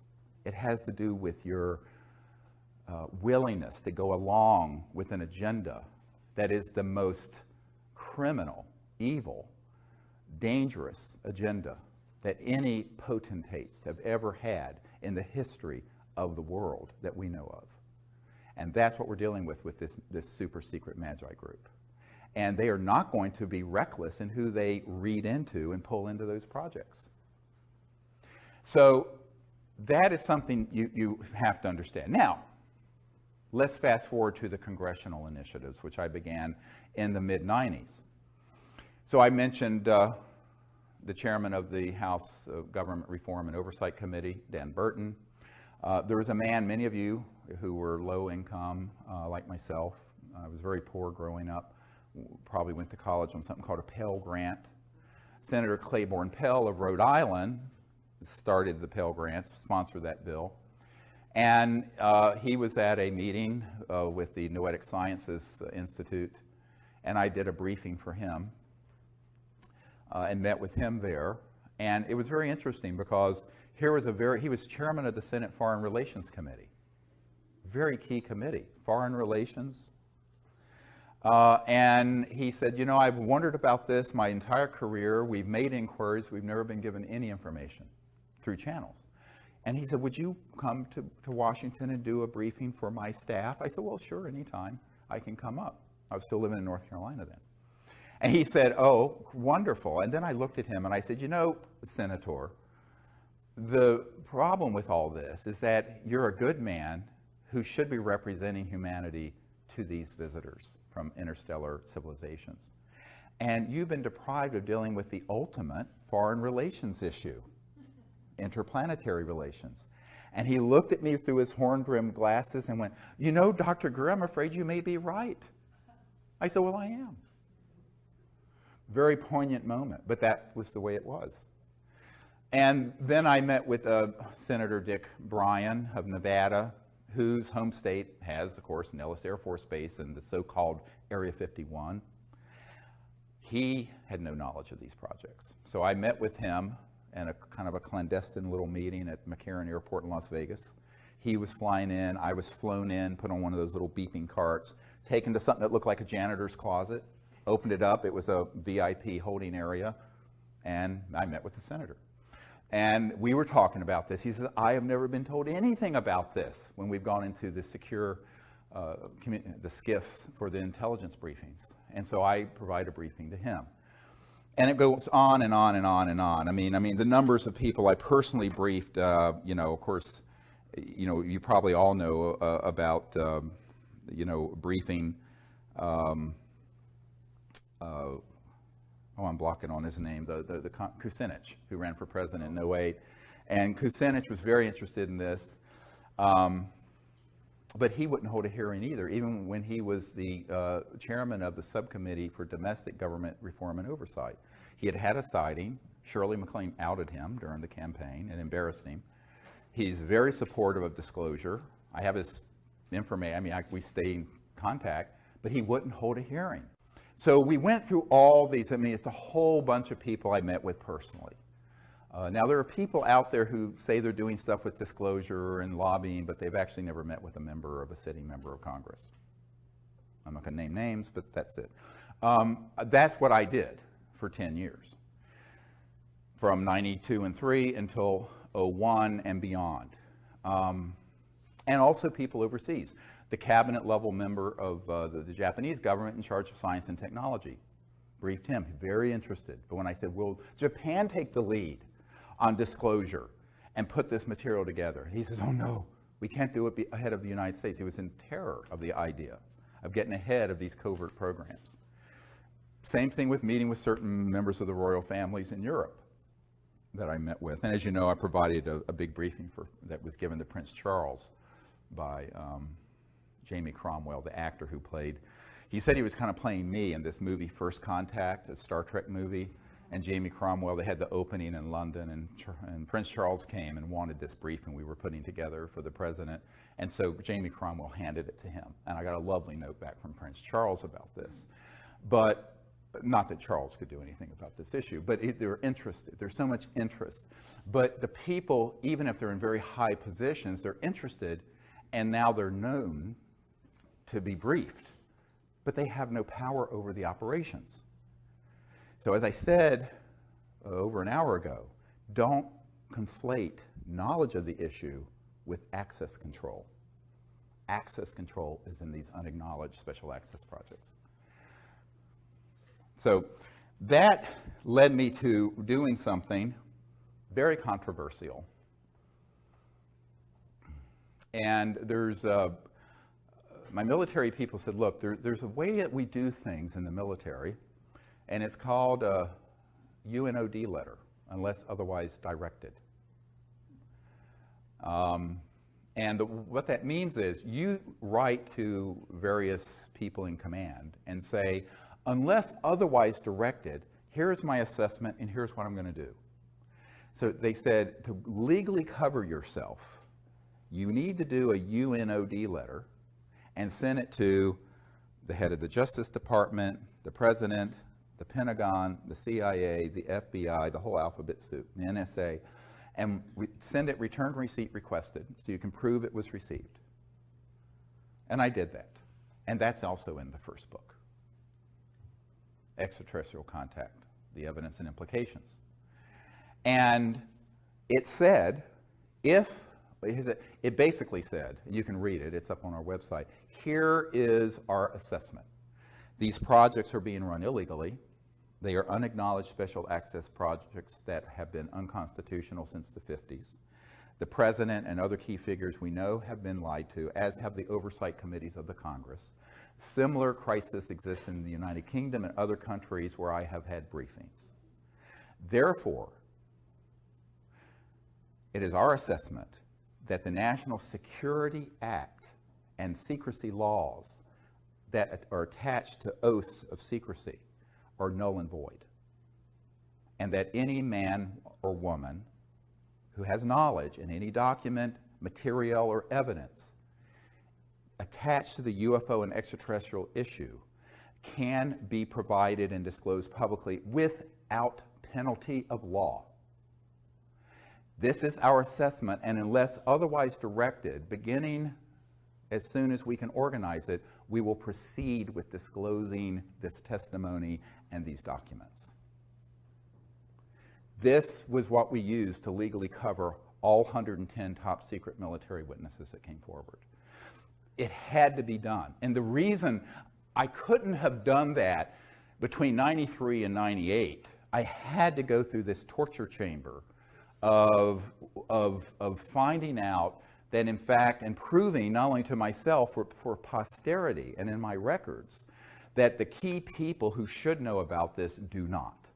And therefore, the programs are illegal. And therefore, if the programs are themselves illegal, they can't cite the law. It's basic constitutional law. If you're a mafia, let's say that a mafia guy's running an illegal project and you enter into a contract with him. That contract is vitiated, nullified, is completely zeroed out because the underlying operation's illegal. So all these men and women who have been at Lockheed Martin Skunk Works, who have been with the CIA, the DIA, the Pentagon, who have worked on these projects, we basically exonerated them from any legal penalties for disclosing information about these projects because we were able to prove they were being run unconstitutionally. And therefore, the National Security Act could not be applied. Does everyone understand what I'm just describing? That was the basis for the Disclosure Project of May 2001. And we had to do that because I talked to Danny Sheehan, who is a constitutional attorney who did the Silkwood case represented the New York Times, the Pentagon Papers, and he was helping me pro bono on this. I ran this idea by him. So I had my military guys advise me on the UNOD letter, the unless otherwise directed letter, but then I talked to some legal constitutional experts and say, is this a sound legal assessment? Because I'm just a doctor. I don't, I know anything about this stuff. And he said, absolutely. If these projects are being run illegally, they cannot then have it both ways. They either have to be under proper oversight and control of the president and the Congress, or they have opted themselves out of the legal system, and therefore they cannot use the legal system to prosecute any of our witnesses or me for having disclosed top secret documents that have not been declassified, which I have done. Now, that's a very big difference from what Snowden did. Snowden disclosed things that were being overseen by the president and were being overseen by the Senate Select Committee on Intelligence and the House Intelligence Committee. And even some of those, even though those programs are Big Brother-esque and outrageous, he really should have limited his disclosure, if he's listening, to operations that were unacknowledged and illegal. You see, if he had done that, he would not be in legal trouble. Does everybody understand what I'm saying? He just didn't know. He was young, and he'd had very bad advisors. The journalists and people who were working with him didn't understand the system well. So anyone listening who wants to be a whistleblower, listen to me, contact me before you jump off that plank, because you must only disclose the projects that are USAPs, unacknowledged, and which are unacknowledged to the level that even upon directed inquiry by the key people in the Congress, the Pentagon, the CIA, and the President, they're still lying to them. So those programs then are rogue and illegal. Those you can disclose. And if you can prove that, then you're free sailing. Now, that's what we did. So from 98 until 2000, we gathered together more and more and more of these top secret military people and others. And I went all around the world and interviewed them. There's several dozen of them up on our website at SiriusDisclosure.com, SIRIUS Disclosure.com. Their testimony is a book that we put together called Disclosure. Some of it. I mean, it's so voluminous. To give you an idea, I had 110 hours of testimony that I had to cut down to the 4-hour and 2-hour DVDs that you can get on our website. There's so much material. So it's unbelievable amount of material that that's on digital film. I mean, honestly, I did most of the filming, so it's not professional because I'm a klutz with cameras, but that's all. We didn't have the funding to do this, like a big project. We just did it. It was all, by the way, the Disclosure Project had no paid staff, no office, all volunteers working in our spare time, all of it. So that's how it got done. And it still is how it's happening. So I think that people have to understand that, we did the best we could with what we had. It wasn't like we had a $5 million grant or a $10 million grant to do this. We had a couple $100,000 to travel the world, interview all these people, and launch it at the National Press Club, which became the biggest event in the history of the National Press Club since Ronald Reagan was there. And at the time that we did the May 9th, 2001 event, it was the most watched event in the history of the internet, the entire internet. And the company that hosts the internet broadcasts out of the National Press Club said they had so many people trying to see it, it crashed their system. And that Bill Gates and others were watching this because they had never seen that many people trying to get on to see it. They had to grab every T1 line in Washington at the old system. Now you can handle it, but they couldn't handle it in 2001. And it was all in the media. Eventually, about 800 million people around the world saw it. But then one by one, the media were contacted and told, take this down, take this down, take this down. 4 months later, 9/11 happened. But in the course of all of this, I've learned a lot. But one of the things I've learned is that you cannot expect people in power to bite the hand that feeds them. It's like the old 9 Inch Nails song. Well, they bite the hand that feeds them. And The answer is usually not. And the other thing is that the currency that matters is, it's not impressive if you're a billionaire. I know a lot of billionaires. It's not impressive if you have a law degree from Harvard.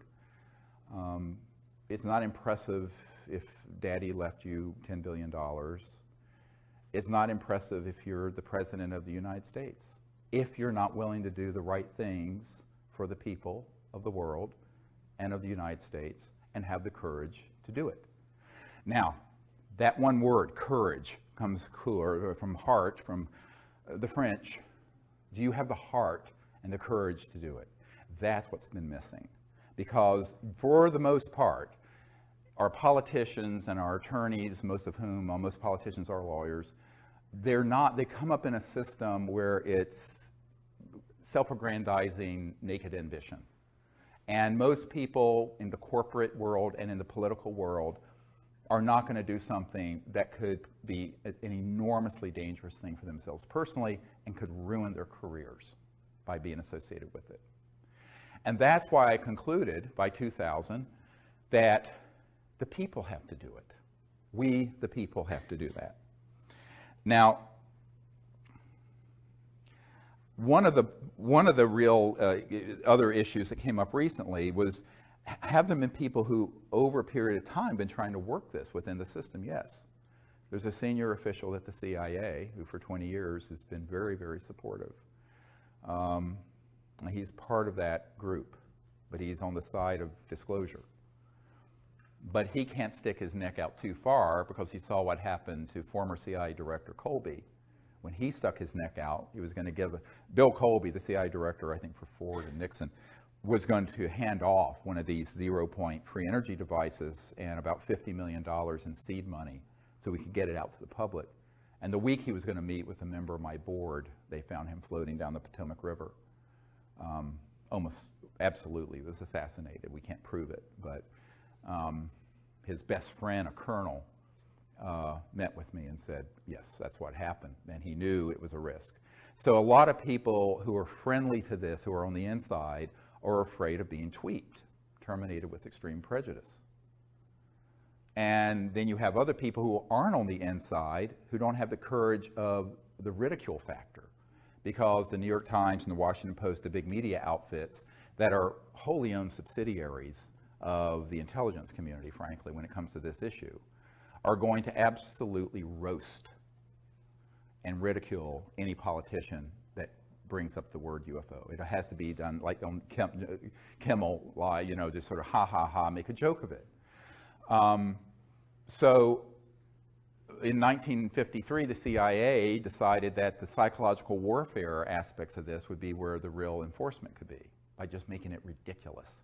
And they actually engaged, I have a document that proves this, Disney Studios, to make cartoons about little green men so that it would become the laughing stock and sort of defang the whole issue into sort of silliness.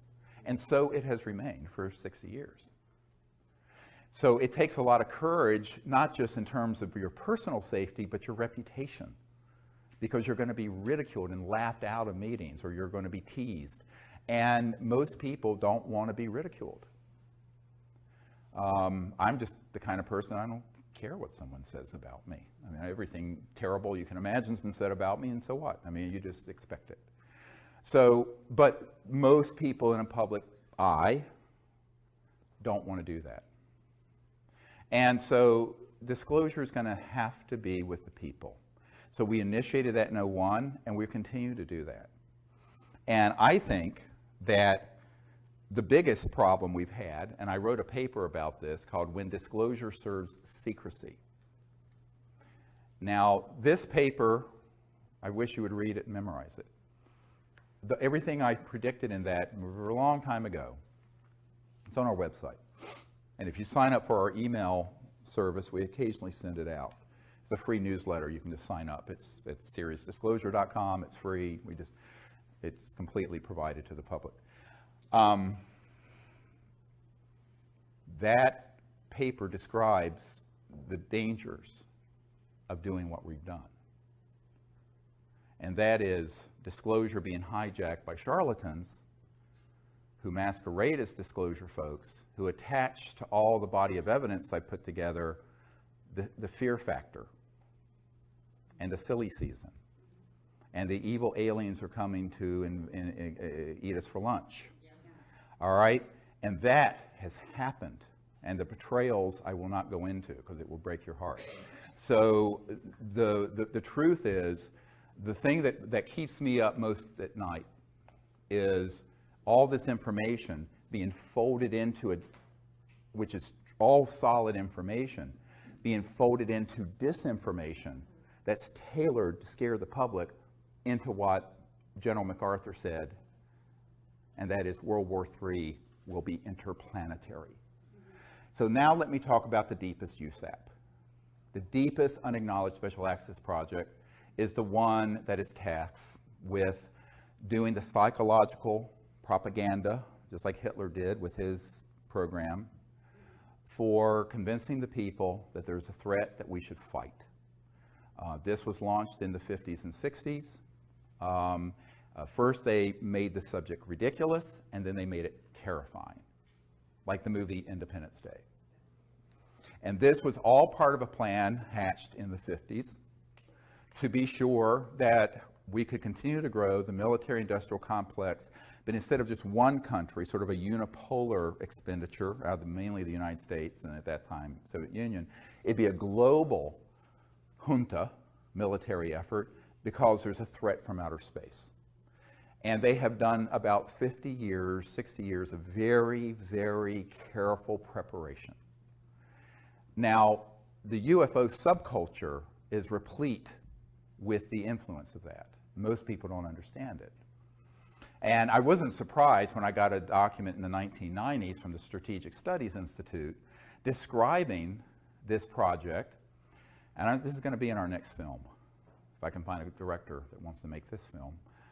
And it describes creating a worldwide subculture and cult around alien abductions using stagecraft, I'm quoting, and using advanced aerospace devices, i.e. man-made UFOs, anti-gravities, with creatures that could pass as aliens to engage in events to scare people so that the public could be turned to believe that there's one or more civilizations that we should unite against and fight.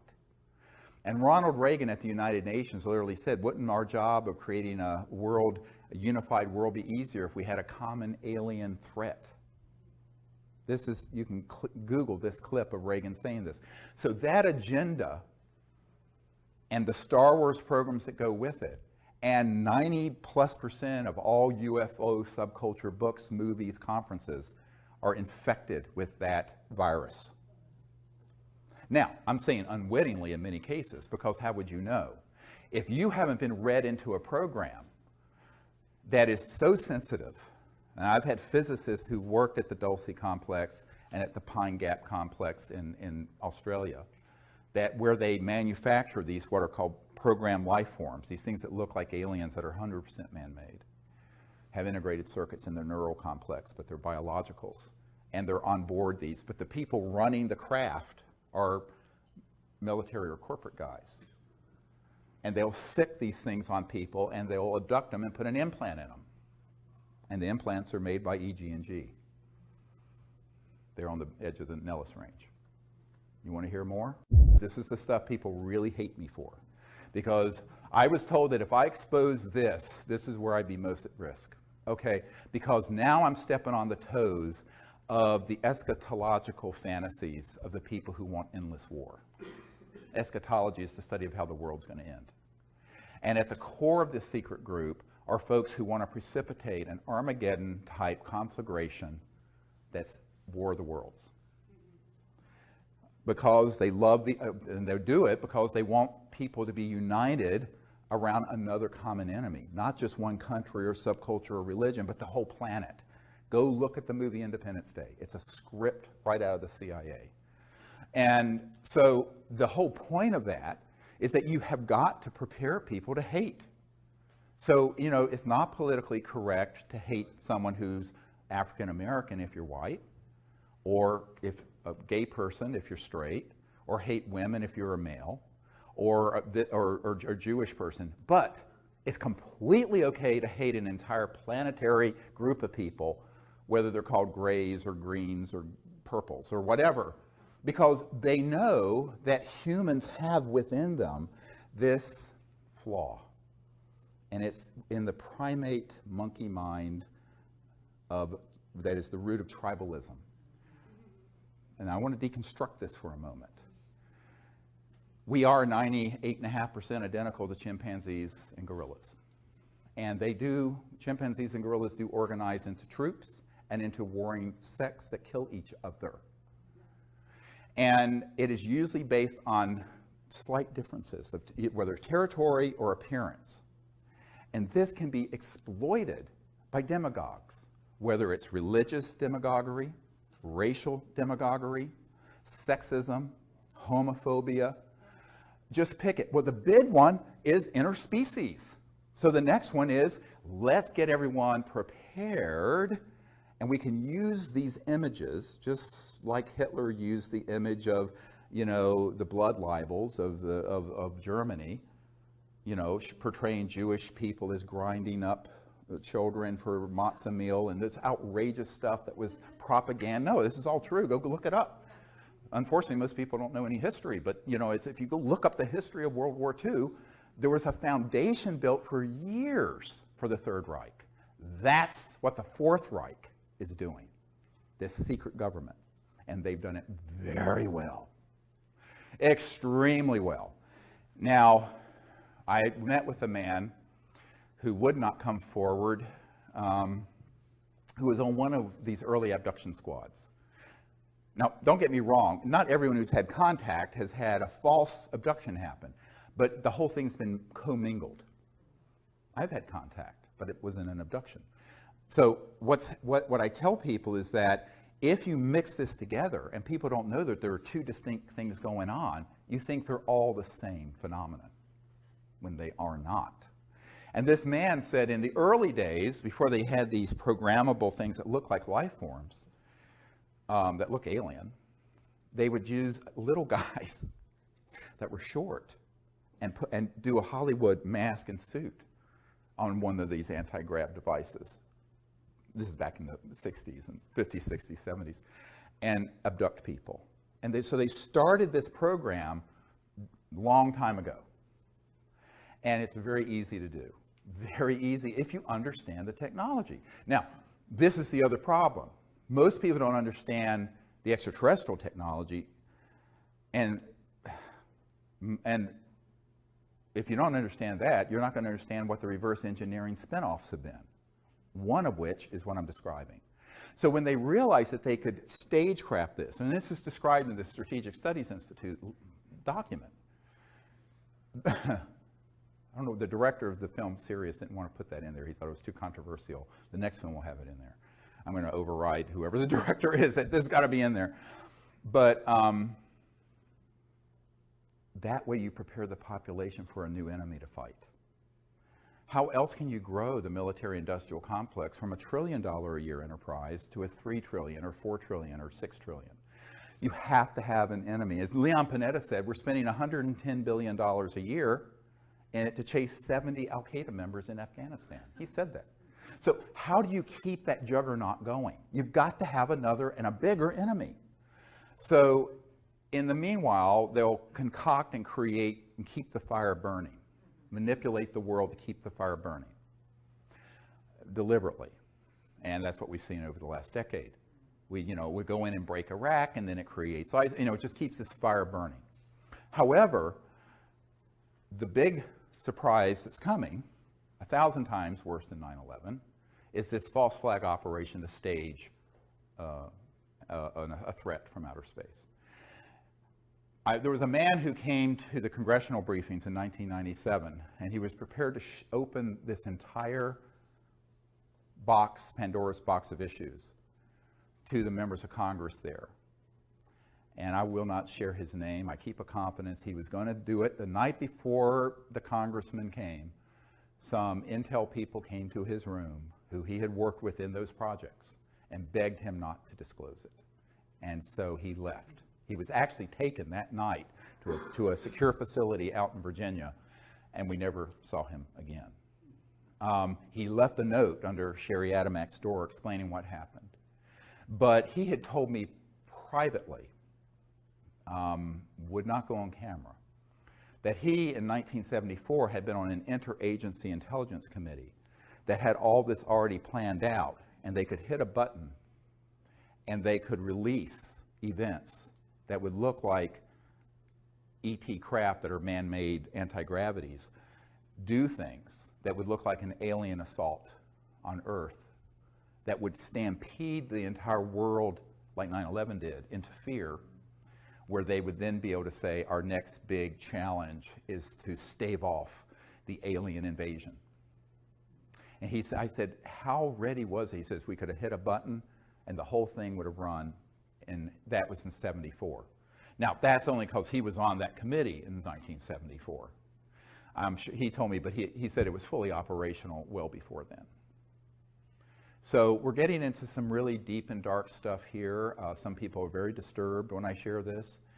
I don't think we have to, it's childhood's end today. You have to go into this with eyes wide open. And so one of my real concerns in putting together all the evidence and information I have on this is that then there are other people who are within the UFO subculture who will take the disclosure moniker and fold it into mutilations and abductions and evil aliens and this and that and the other thing. And I warned about this 10 or 15 years ago. And so it has come to pass. And I am very disturbed by it. It's the one thing that makes me want to shut down all my efforts. Because I don't want to hurt human consciousness more than it's already been injured. You know, my whole purpose is to help us get to a point where we become a peaceful planet that becomes interplanetary and interstellar. Not World War III that's interplanetary. But people who are not very nuanced in their thinking, or as Dr. Richard Haynes at NASA used to say, unselective filters, non-selective filters. They just let anything through and are not discerning, will take information and documents and witnesses and people I have and then fold it in to this other disinformation, and they do not have the discernment because they have not been at meetings with people from Pine Gap and Lockheed and the Cube. The Cube is the big underground facility that Lockheed Martin Skunk Works runs up in the high desert near Edwards Air Force Base. It's the state of the art where all these things are done. And at Dulce, which does exist. There's a man on my team who worked at Los Alamos National Labs as an engineer, senior guy, who knew a man who got on an underground connector going from Los Alamos to Dulce to work on these projects. Now, if you go to Dulce, there's nothing there because it's accessible only underground. It's accessible from Los Alamos, it's accessible from Nellis, and it's accessible from Edwards, all the way from Edwards, Air Force Base in the high desert of California. But these underground connectors, this is no myth. They do exist, and they're maglev, anti-grav, sort of, but they're underground. And you go in one place, and boom, surface in another. Now, this brings up the question is, it's like the old song from the 70s, Don't Be Fooled Again, or The Who, we won't be fooled again. Will we? And I think that's the problem. Knowledge is the greatest purifier, it says in the Vedic and tradition in the Bhagavad Gita. So knowledge is key. We have to share this information, but we have to do it in a way that presents the full story. And that's what I wanted to do today, is to provide the background of disclosure, but also how fraught it is for being hijacked by people who lack the wisdom, frankly, and the insight to know that they're being played by the intelligence community like a fiddle, and putting out information that can only pollute human consciousness to convince people, yes, the UFOs are real and the ETs are out there, but some of them we need to be afraid of and fight in the next big world war. One person asked me once, how can you prove that all of them aren't hostile? I said, well, you can't prove a negative. It's axiomatic. But I was asked this at Wright-Patterson Air Force Base. Let me tell you a little story that very instructive. So we're there, and there's a colonel there who was in charge of this operation at Wright-Patterson, and Bruce Ashcroft, who was an intelligence officer, although he was posing as a public information officer. He's really Air Force Intel, a suit. And so my military advisor and I, and another man who'd worked for the State Department and who was also a naval intel guy was with me. And so I went from the Rockefeller Ranch to Wright-Patterson Air Force Base to this place where all this stuff from Roswell was originally sent. And we had this meeting because it was forced on them by the head of J2, the previous one I briefed, my people briefed, Tom Wilson, Admiral Wilson. And when we got in there, we basically said, we're not here to get information from you because we know what you have here. We've already penetrated what's here. We're here to provide information to you so that you do not interfere with what we're doing with the CE5 contact initiative. So civilians are not caught in the crossfire between you guys and what you're doing with ETs. That was the purpose of the meeting, remember. It's very high stakes. The one thing I don't want to do is have a group of people caught in the crossfire. So not that the ETs would hit them, but our folks might accidentally, and we almost were hit at Mount Shasta a few years ago. Yeah, I'll tell you this story if you want to hear about it during the question and answer. But during this meeting, the colonel finally, at one point said, well, how do you know that these intelligences from elsewhere aren't a threat to us? I said, well, sir, given the galactically stupid things we have been doing, chasing them, firing at them, developing laser, particle beam, and other weapon systems, and knocking enough of them down that you've been able to reverse engineer them. If they were hostile, and they have interstellar transportation technologies, it would have been point, set, match, over in 1945, about the time we developed the atomic weapon. The fact that you and I are having this conversation and breathing the free air of Earth is abundant testimony to the fact that they are non-hostile, even if they may not be pleased with our stupidity. Don't get me wrong, I'm not saying that these civilizations are altogether in thrall with what's going on this planet. Who would be? Take a look around. But if they were overtly hostile, it could be over in a nanosecond. Because let me explain to you what the technologies are. Okay, all of you have looked at video games and Star Wars movies and Star Trek and other rubbish. So, okay, wipe your mind clean of all the rubbish that Hollywood puts out. Now let's get into some real science for just a minute. If you're going from one star system to another, I mentioned this earlier, you have the ability to create an electromagnetic field and go post-quantum, what Einstein called the spooky effect, where it's the same particle appears in two places at once, like that. And it has to do with non-locality in physics, the non-local cosmos, and other dimensions. But the power associated with that under a controlled circumstance is almost infinite. And if you were to take that knowledge and weaponize it, you could take a planet, target it, turn it into a pink mist floating through space instantly.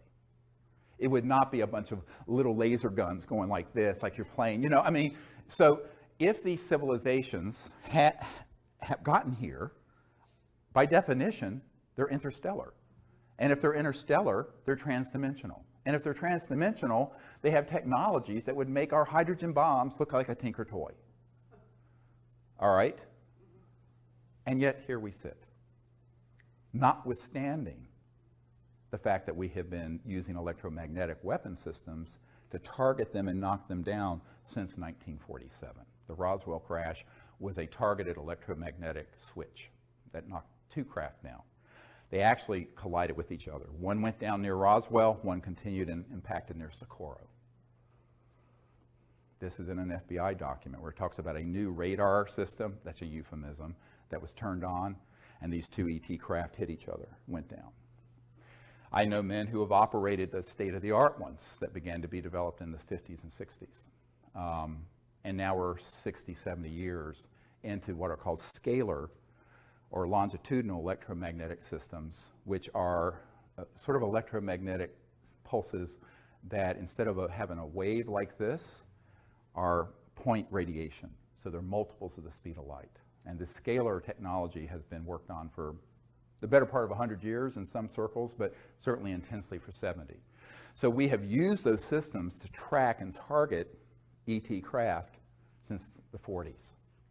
So if they were in fact so hostile, we would have known about it massively. Now, it isn't to say that they may have interests that run counter to the dominant paradigm on Earth.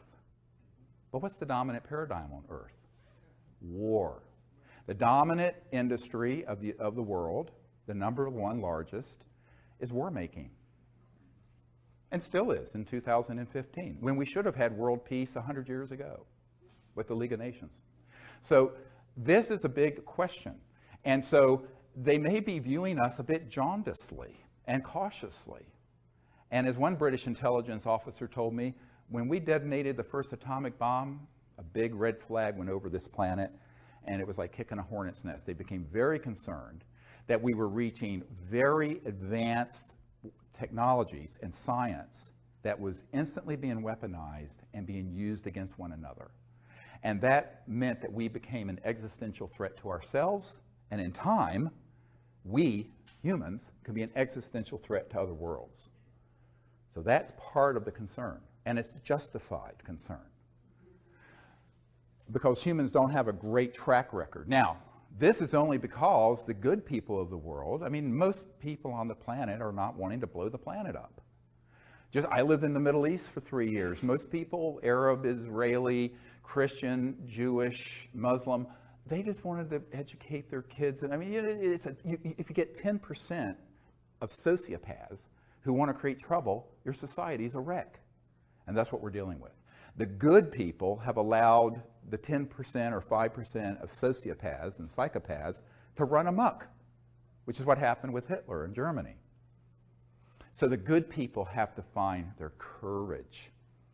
And that's our job, your job, my job. So I view this as something all of us have to do. It isn't, don't look to the President of the United States, as John Podesta said. And by the way, a little footnote on that, people think his interest in this was recent. It wasn't. After we did the National Press Club event in 2001, he publicly came out in favor of disclosure.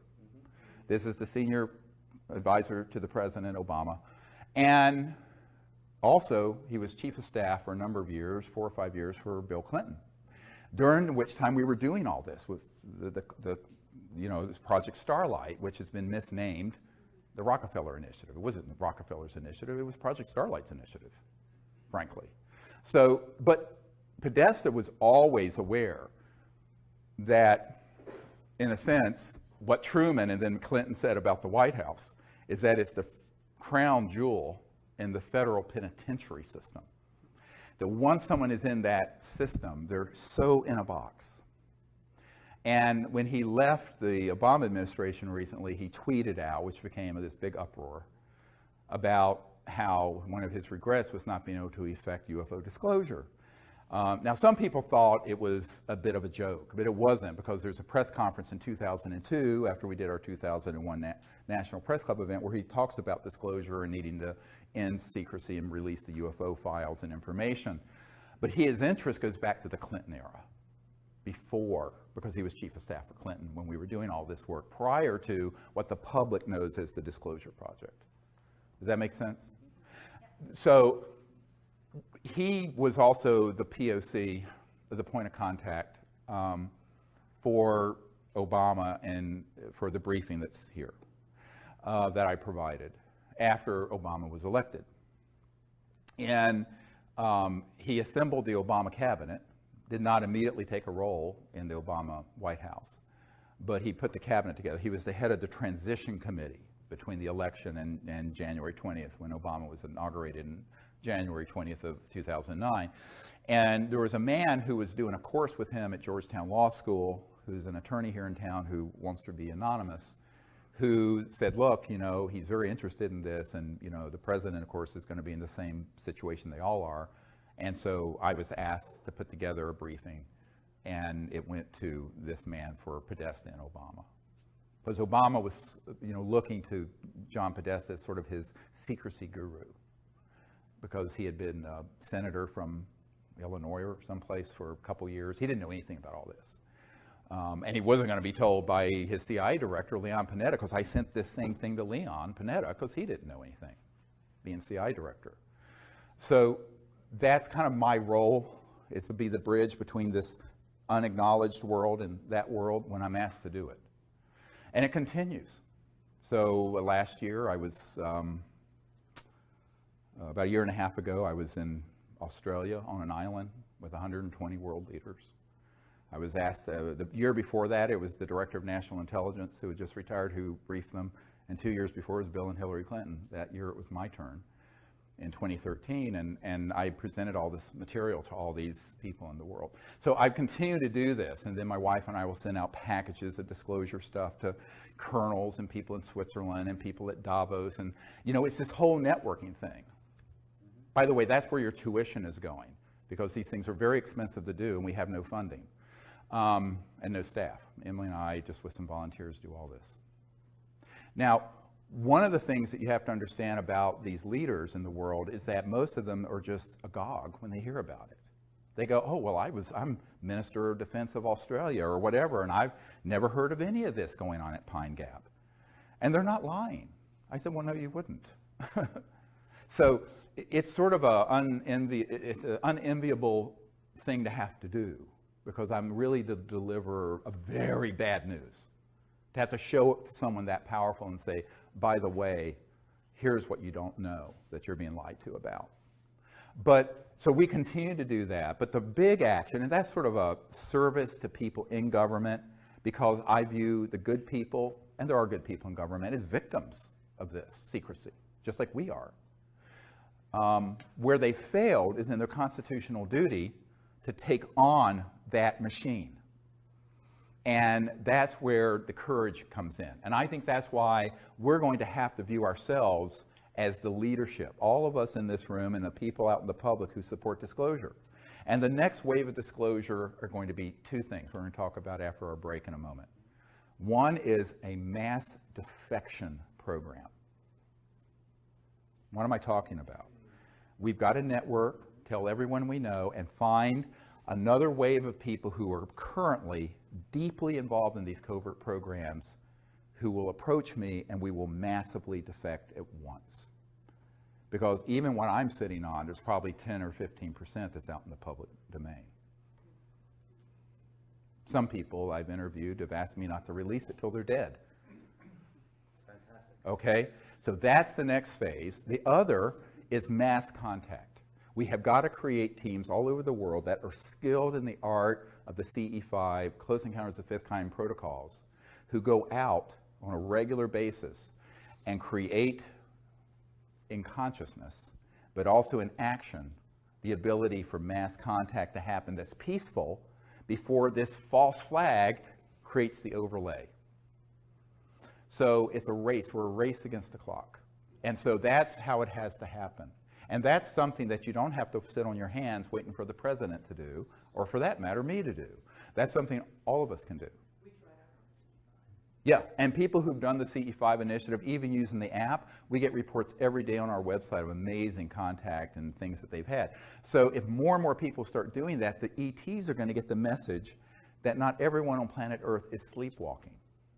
See, they need to see that. Now, people have asked me, Larry King asked me, why don't they just land on the White House lawn or their Super Bowl game? I said, yeah, they could do that. But all that would do would trigger mass panic, because these folks in the intelligence community would say, we're being invaded. We need to fight them. They know not to hit that tripwire. They want us to invite them and create the correct atmosphere of universal peace in consciousness and action to make contact. Then they'll come. We build it, they'll come. They're here anyway. even when they're invisible, because most of the time they're shifted beyond the speed of light and you can't see them anyway. This is what I'm going to talk about in LA at this workshop I'm doing in Glendale. But I think that's why, if we understand how powerful we each are, not only to find more and more mass defecting witnesses inside Booz Allen Hamilton and inside the CIA and Lockheed Martin and Skunk Works and Dugway Proving Grounds and Nellis Air Force Base and Pine Gap. And I have a whole list of corporations and facilities that I've updated of where these operations are currently going on. And we need to have people in those systems come out. Not trickle out one at a time with no credibility, but en masse, just like the 01 event, but on a larger and deeper level. So that's what I'm calling for now. And then the other is all of us becoming ambassadors to the universe as citizen ambassadors, peaceful contact. And that's something every single person can do in their own community. And if you do it and you practice it and learn what the protocols are, you'll be quite stunned at what will happen. It's beautiful. How do these groups manage to get money from the, because they get government money, how do they do that since they're working outside the realm of typical government agencies? He asks, how do they get the money from public coffers to run these sort of projects? It's actually a very good example of it is one of our witnesses who worked for SAIC, Science Applications International Corporation, in La Jolla, California, is the headquarters. And this is one of the crown jewels of the contracting entities that deal with this issue. And SAIC deals with many issues, but they sort of have companies within companies within companies. That's the way it's structured. And this particular witness, who's one of the Disclosure Project witnesses, was a woman who had been recruited to work for the company. And she was in a program that basically was a room and a bunch of file cabinets. And what she did, they took in millions of dollars based on a grant and or a proposal for funding research. It went into their office, went out the back door of the funds to a black project. And what she and the other people in the office did was gin up reports that would go back to the government and to the auditors that were completely bogus. And when she asked, where is this, what's the real research going on with this money, she was shown a file just full of these empty reports. So obviously that's fraud, but that is how they work. So for example, the B-2 stealth bomber might cost a few $100 million actually to build. They tell the Congress they cost $2 billion a piece. Well, the other missing 1.3 billion goes into the EMGs, the electromagnetogravitics or other unacknowledged special access projects. So this is sort of just the way it is done. And because of the nature of top secret compartmented, top secret TSSCI, top secret special compartmented intelligence, when you get to the unacknowledged level, nobody unless you're in that compartment, you're not going to report anything out to any external person. I don't care who it is. Certainly not the Congressional Budget Office or the auditors at KPMG or whoever it is. They just don't report it out. It'll be reported out on these phony things. And this is why when Rumsfeld said there's $2.3 trillion unaccounted for. I mean, again, this was not a flaming liberal. It's not Abby Hoffman saying this. This was the Secretary of Defense for George W. Bush and Dick Cheney saying this. So if you don't believe me, maybe you'll believe him, and that it's just unaccounted for. But that's how it's done. This one little example, so a lot of it is kind of overbilling and overcharging. You hear about these massive costs, 500% cost overruns, 1,000%. Well, it's not cost overruns per se. Part of it is that it's just going into a black project. and being diverted. But not just Department of Defense and CIA. I have people who worked with the first Bush presidency, Bush Sr., who said that they were pulling money out of HUD, Housing and Urban Development, and other agencies that would be things that were inflated prices that would then be siphoned off into black projects. And that is done routinely. And so, now, there's another way of doing it. I don't know if I should go into this or not. This is this is the dark end of it. Okay, so there, you know, one of the meetings I had was right after we did the meetings in 1997 for members of Congress and for Admiral Wilson at the Pentagon, the J2, head of intelligence joint staff. I had a meeting with a former member of Congress and a senior executive with SAIC at Crystal City here near National Airport at this former congressman's condo. And this congressman had been for many years sort of a consigliere to George Bush Sr. And he said, "Do you understand how dangerous this group is?" I said, "Yes." He says, "But do you understand where a lot of their funding comes from?"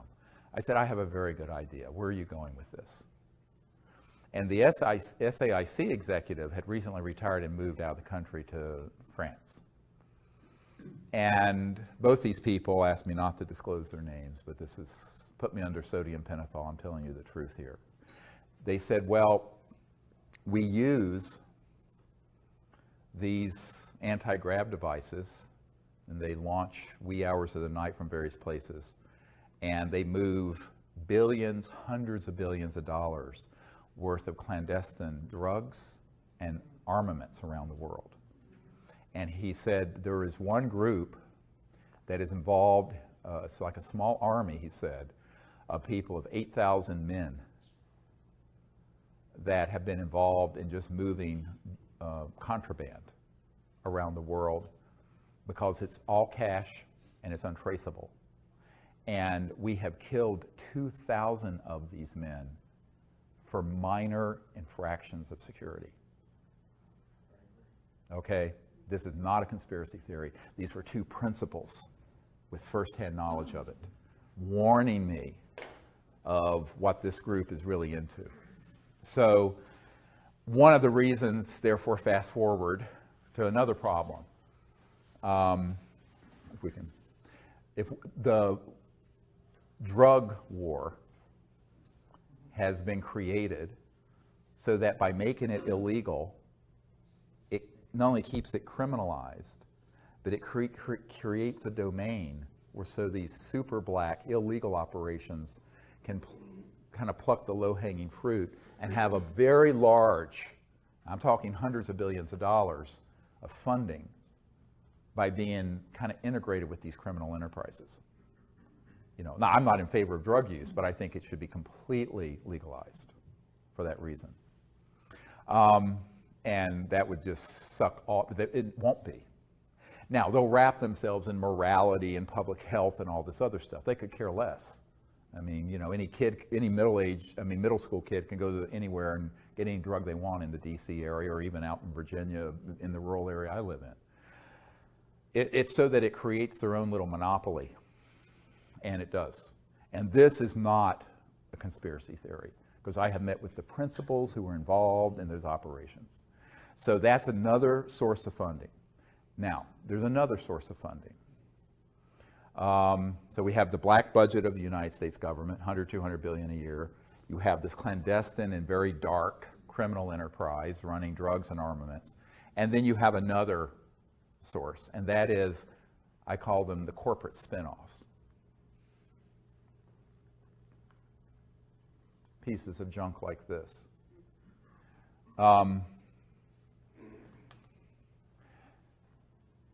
The technologies at Murray Hill facility, AT&T in the early days, Bell Labs, Lockheed, there's a lot of technologies that have been spun out of, as Colonel Corso said in The Day After Roswell, that were studied that have made their way into the public by studying extraterrestrial materiel that have come from our downing of these aircraft, spacecraft.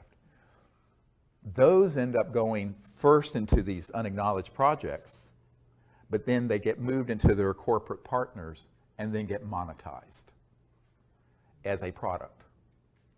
Fiber optic, integrated circuits, computerization, miniaturization, special material sciences, a lot, night vision technology. A lot of these things came out of those classified projects that were studying ET technologies.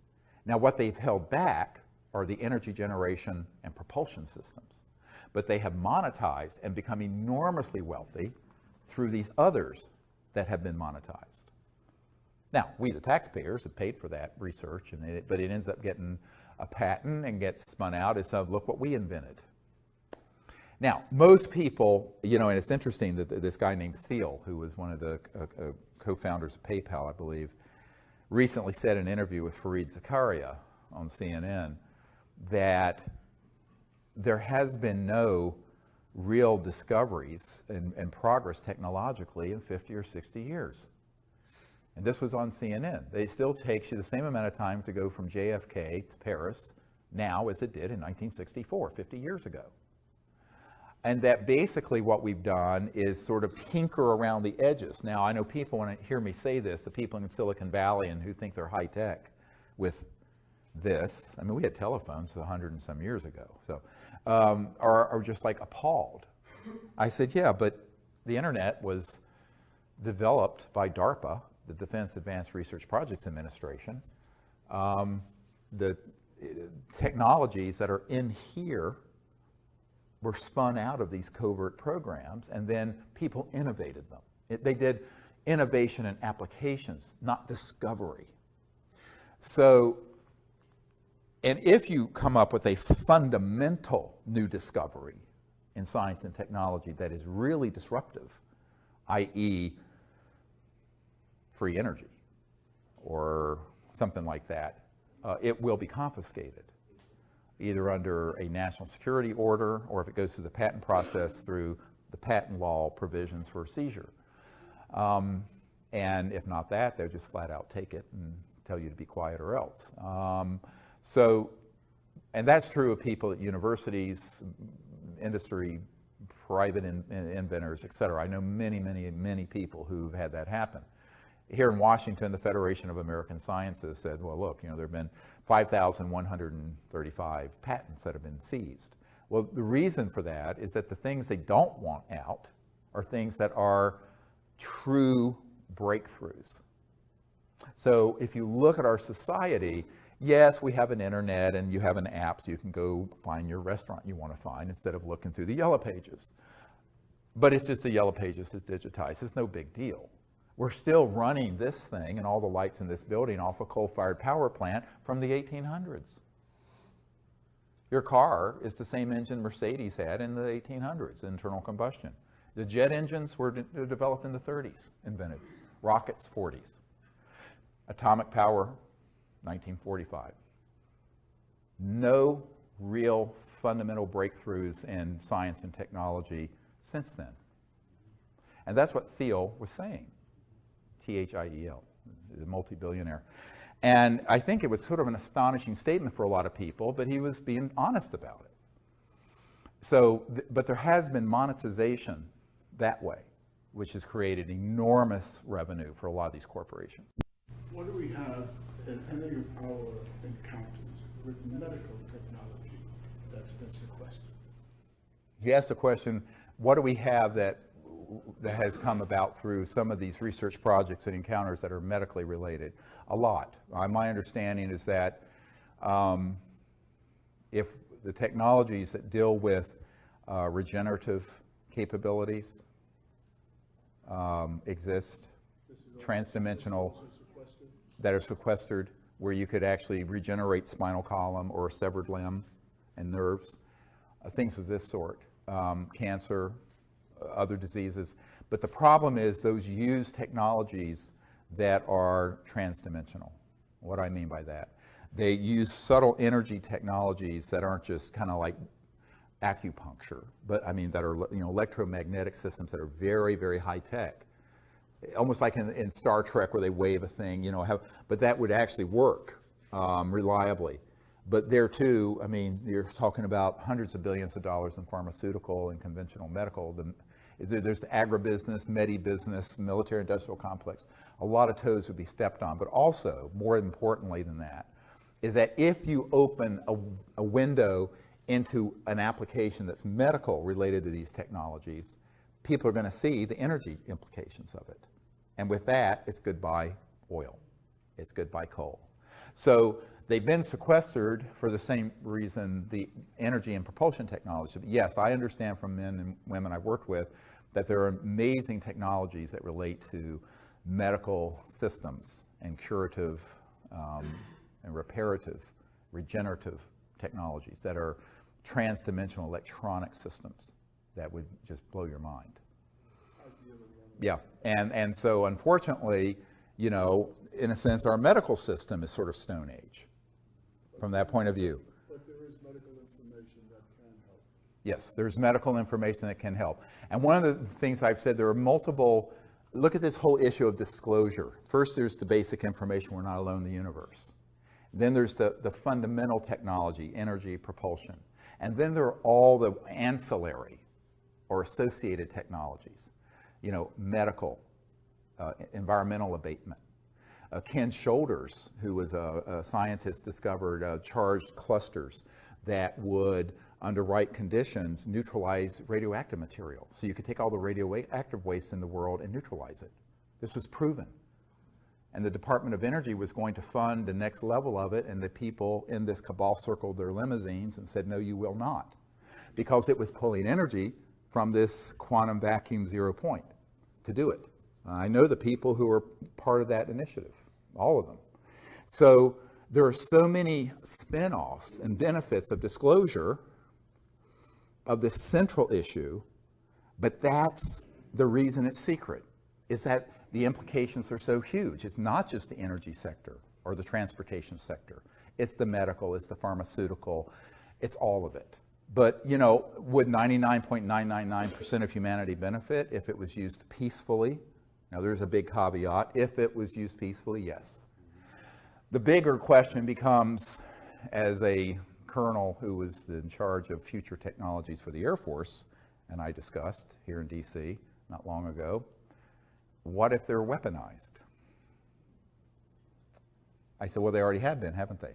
But they're covertly weaponized. But what if they proliferate and are weaponized? So this gets into sort of the larger question, evolutionary question of, are we willing to go forward as a peaceful civilization or not? Because we are at a crossroads where if we don't go forward peacefully, we won't go forward at all. And it's not world peace, it's universal peace. It's interplanetary. So one path leads to, it's like the Hopi line or the Hopi prophecy rock. One line leads to termination and the other one leads forever out into the future, into the stars. We are the last generation to make that decision. We don't have another 100 years. So that's why this is so critical. It's why I left my medical career to work on this, because I came to realize, once I realized what was behind the secrecy, why it's so secret, that it really doesn't matter. I mean, yes, I can save one life at a time in the ER, or maybe 3 or 4 when I'm really busy, but I used to have to run multiple code blues. Code blues when your heart stops. But now we have the responsibility of the earth and all of her children for the next thousands of years in the balance, hanging in the balance.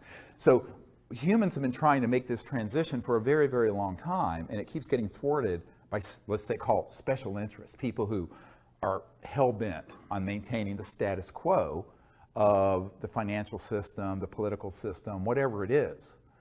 But there has to be let's say, a nonviolent revolution that has to take place. I'm not a violent person, but I don't think you let these the sociopaths who have another agenda to continue to call the shots as they have for the last 100 years. We have to have the good people step forward. Most people, though, who are nice are too nice. And one thing that I found very early on in 1992, when the head of Army intelligence threatened me, I said, basically, screw you and the horse you rode in on. You get in my way, you'll be in Leavenworth Federal Penitentiary for the rest of your life, because I've got witnesses and documents that involve you in covert illegal projects back when you were a young officer. And he went, oh. I said, you want to get on the dance floor? Come on. Yeah, I've got a lot of stuff that, but that's, so that's ugly, perhaps, but, you're not going to threaten me and get away with it. But I think that most people, here's one of the problems, is that people are either too nice or they don't have the courage. Like so many of the technologies that I know are held by people who are out there that we've met with, who could bring out these technologies, the first time someone comes up to them and goes, boo, they put their tail between their legs and they run. They're not willing to take the risk. Now, you have to be willing to take the risk, including losing your life, or you can't go anywhere with something like this. Or if they know they can put you on the run with the least little threat of defaming you or threatening you or what have you, they know they've got you, because that's what's going to happen. So the currency the only currency that matters, you have to know about this, you have to have the vision of what to do, there has to be a certain fund of knowledge and intellect, is why I'm sharing. But when push comes to shove, how much heart, courage do you have?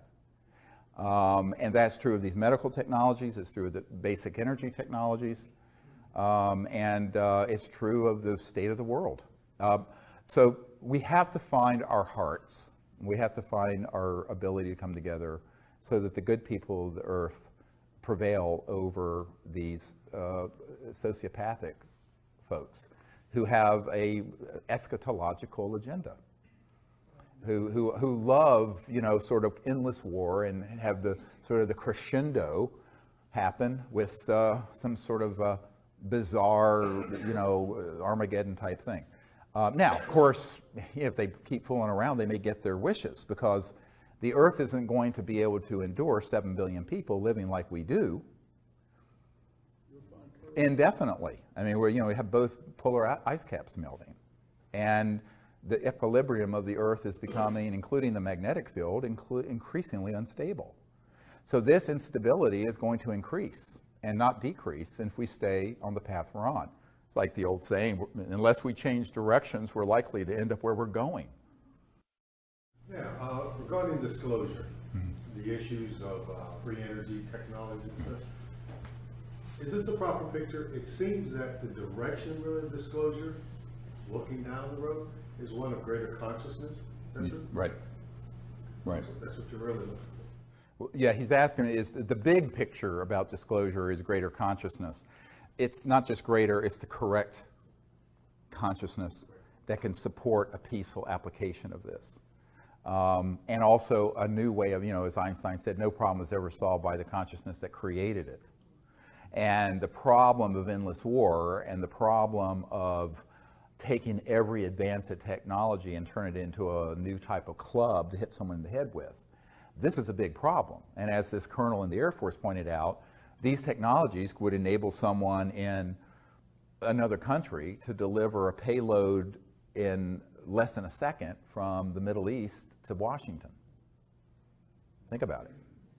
Okay, so all technologies can be weaponized. Now, in covert programs, they already have been. But so on the one hand, we have to acknowledge that there's this secrecy. It needs to be overseen properly. But the disclosure is when the work begins. When this information is fully out there, including the technologies beginning to come out, we're going to have to completely change the way the world thinks and works. Now, it's going to have to be a world of collective security, where if there's anyone, anywhere on the face of the earth, that weaponizes and tries to use these technologies for harm, they are stopped by all means necessary, and I mean all means necessary. Could we do it? Yes. Now, do we already have the means to monitor and enforce that? Yes. Why haven't we?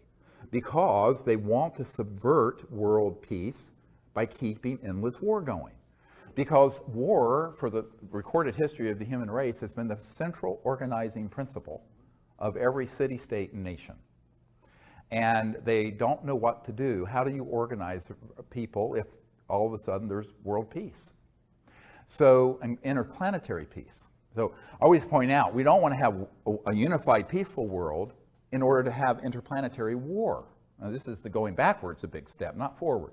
So, but that is the biggest jump in human consciousness we've ever seen.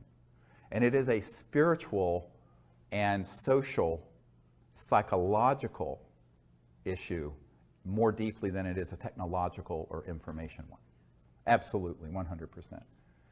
Yes, sir. There's so many people now worldwide working on zero-point energy. It almost feels like the genie's out of the bottle, and the forces of be cannot possibly contain all of them. What is your view? Are any of them close?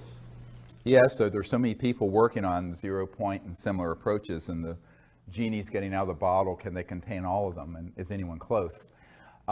Yes, they can contain them, and yes, there are people close. In fact, there are people who have them.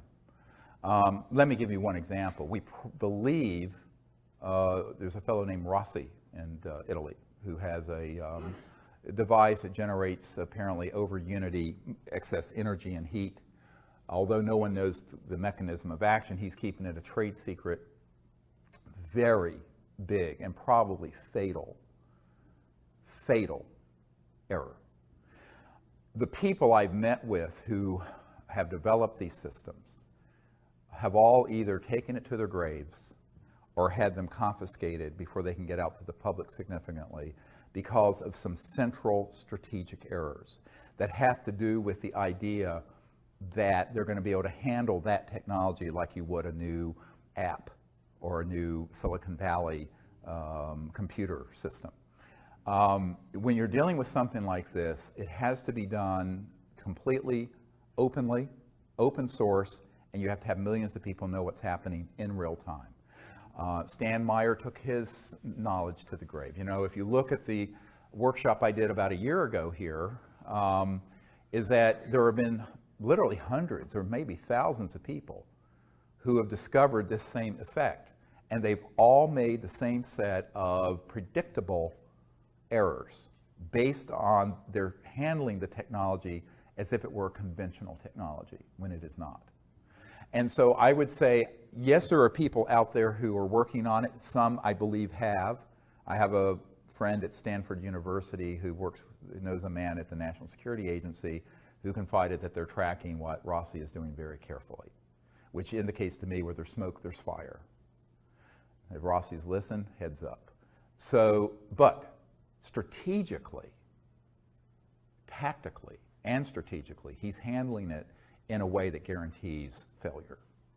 Because by keeping it tightly held, coveting, trying to keep it secret, overly concerned with monetizing the technology instead of getting it out, he is going to step into every booby trap that's been set out there. And the chances that it will make its way out to the public is infinitesimally small.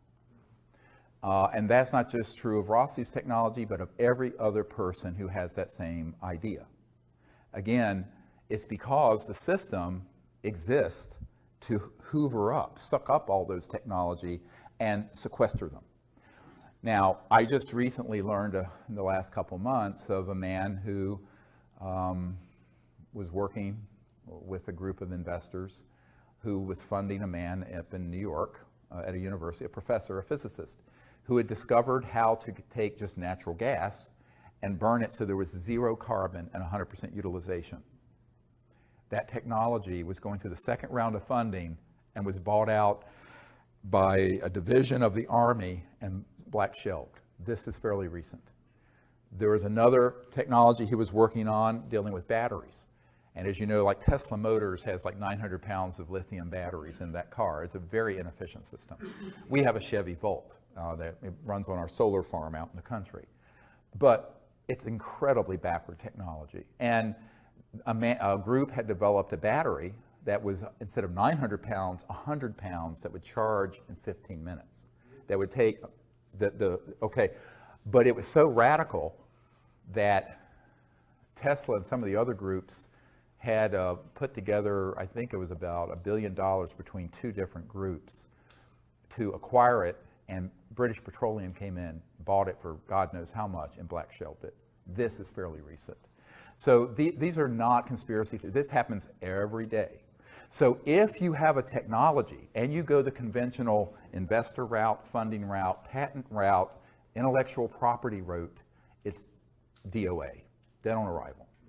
Now, we've seen this over and over again, going all the way back 100 years. So, you know, the definition of insanity is doing the same thing over and over again, expecting a different result. All right? So what I want to say to these technologists and inventors is that don't keep making the same mistake. But ultimately, the money factor and the greed factor and the power factor, people wanting power and money and da-da-da, they really think they can just be like the next Facebook guy or the next, you know, Standard Oil, Rockefeller family.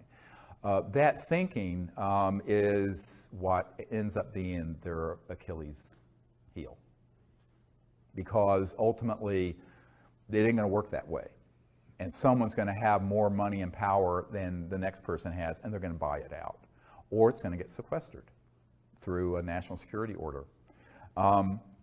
So the only way to do it that I can see is to do it openly, transparently, in real time. Every step of your development is uploaded to the internet, which is my proposal for the energy research and development program we want to do. Well, we don't have the funding to put that together. But if I were just to be put on the advisory board for these new energy researchers, I would say that's the first thing you have to do. The problem is many of them are trying to get funding from people who want to be able to get a return on their investment. So that gets into the question of, you have to find people who are true angel investors who want to put the funds in, and they may never see a penny out. But that's very, very hard to do, because, you know, it's the golden lamb sort of thing, and that's the real problem. And I think that until we learn that lesson that the last 100 years of experience has given us collectively, we're going to keep making that same mistake. And all I can do is advise. I can't force folks to do it, and we'll see. I would like to see someone make it through that juggernaut, but I'd be very surprised if they do, using the strategies of conventional business, intellectual property, finance, and investor concepts. I've been following your work for a lot of years, and particularly that video that you put out, where there were like 400 or some people that worked for the government, and they all stood up at the podium and they spoke. I was amazed that you put that out there. But I read an article that you had put out talking about Buzz Aldrin. He had died back in November, and you put the article out about his death and how his family couldn't speak about. Oh, I think that was Neil Armstrong, actually. Neil Armstrong. Yeah, the first man to walk on the moon. Yeah. Exactly, and you said that when he landed, he saw something that he couldn't talk about? Yes. So, yeah. This is a really great question about what really happened. You know, my uncle worked for Grumman, that became Northrop Grumman, and Grumman had the contract to build the lunar module. It landed, a funny looking thing that looked like a spider. It landed on the moon in 1969 on July 20th or whatever it was. The first two men on the moon were Neil Armstrong, and after him Buzz Aldrin. Yeah. And back when we were doing these briefings for Congress, and in fact even before then, the Asilomar gathering in 1995, we reached out to Neil Armstrong, because I knew from contacts and family that when we landed on the moon, we weren't alone. Okay. And that Neil Armstrong, there were two people who've been on my team for many years who were good friends of his family. And so we reached out to him and invited him to come to those events, and he politely declined, and told us that it was made very clear to him and the other Apollo astronauts who witnessed this first event, where when we landed at the crater on the moon, the rim at the top of the crater was, quote, crowded with UFOs, the craft that were up there, multiple of them, and that these were filmed. And that there are, I know people personally who've seen that film footage. And that's why the film footage that came back to the Earth, and we did go to the moon, but some of the footage, it doesn't make sense because the flag is moving. Now the reason for that, and this is where people say we didn't go to the moon, it was all hoax and filmed in a basement up in New York. The truth is we went, but during the lunar orbiter, going back before the Apollo mission, we actually were circling the Earth taking the first early digital photographs.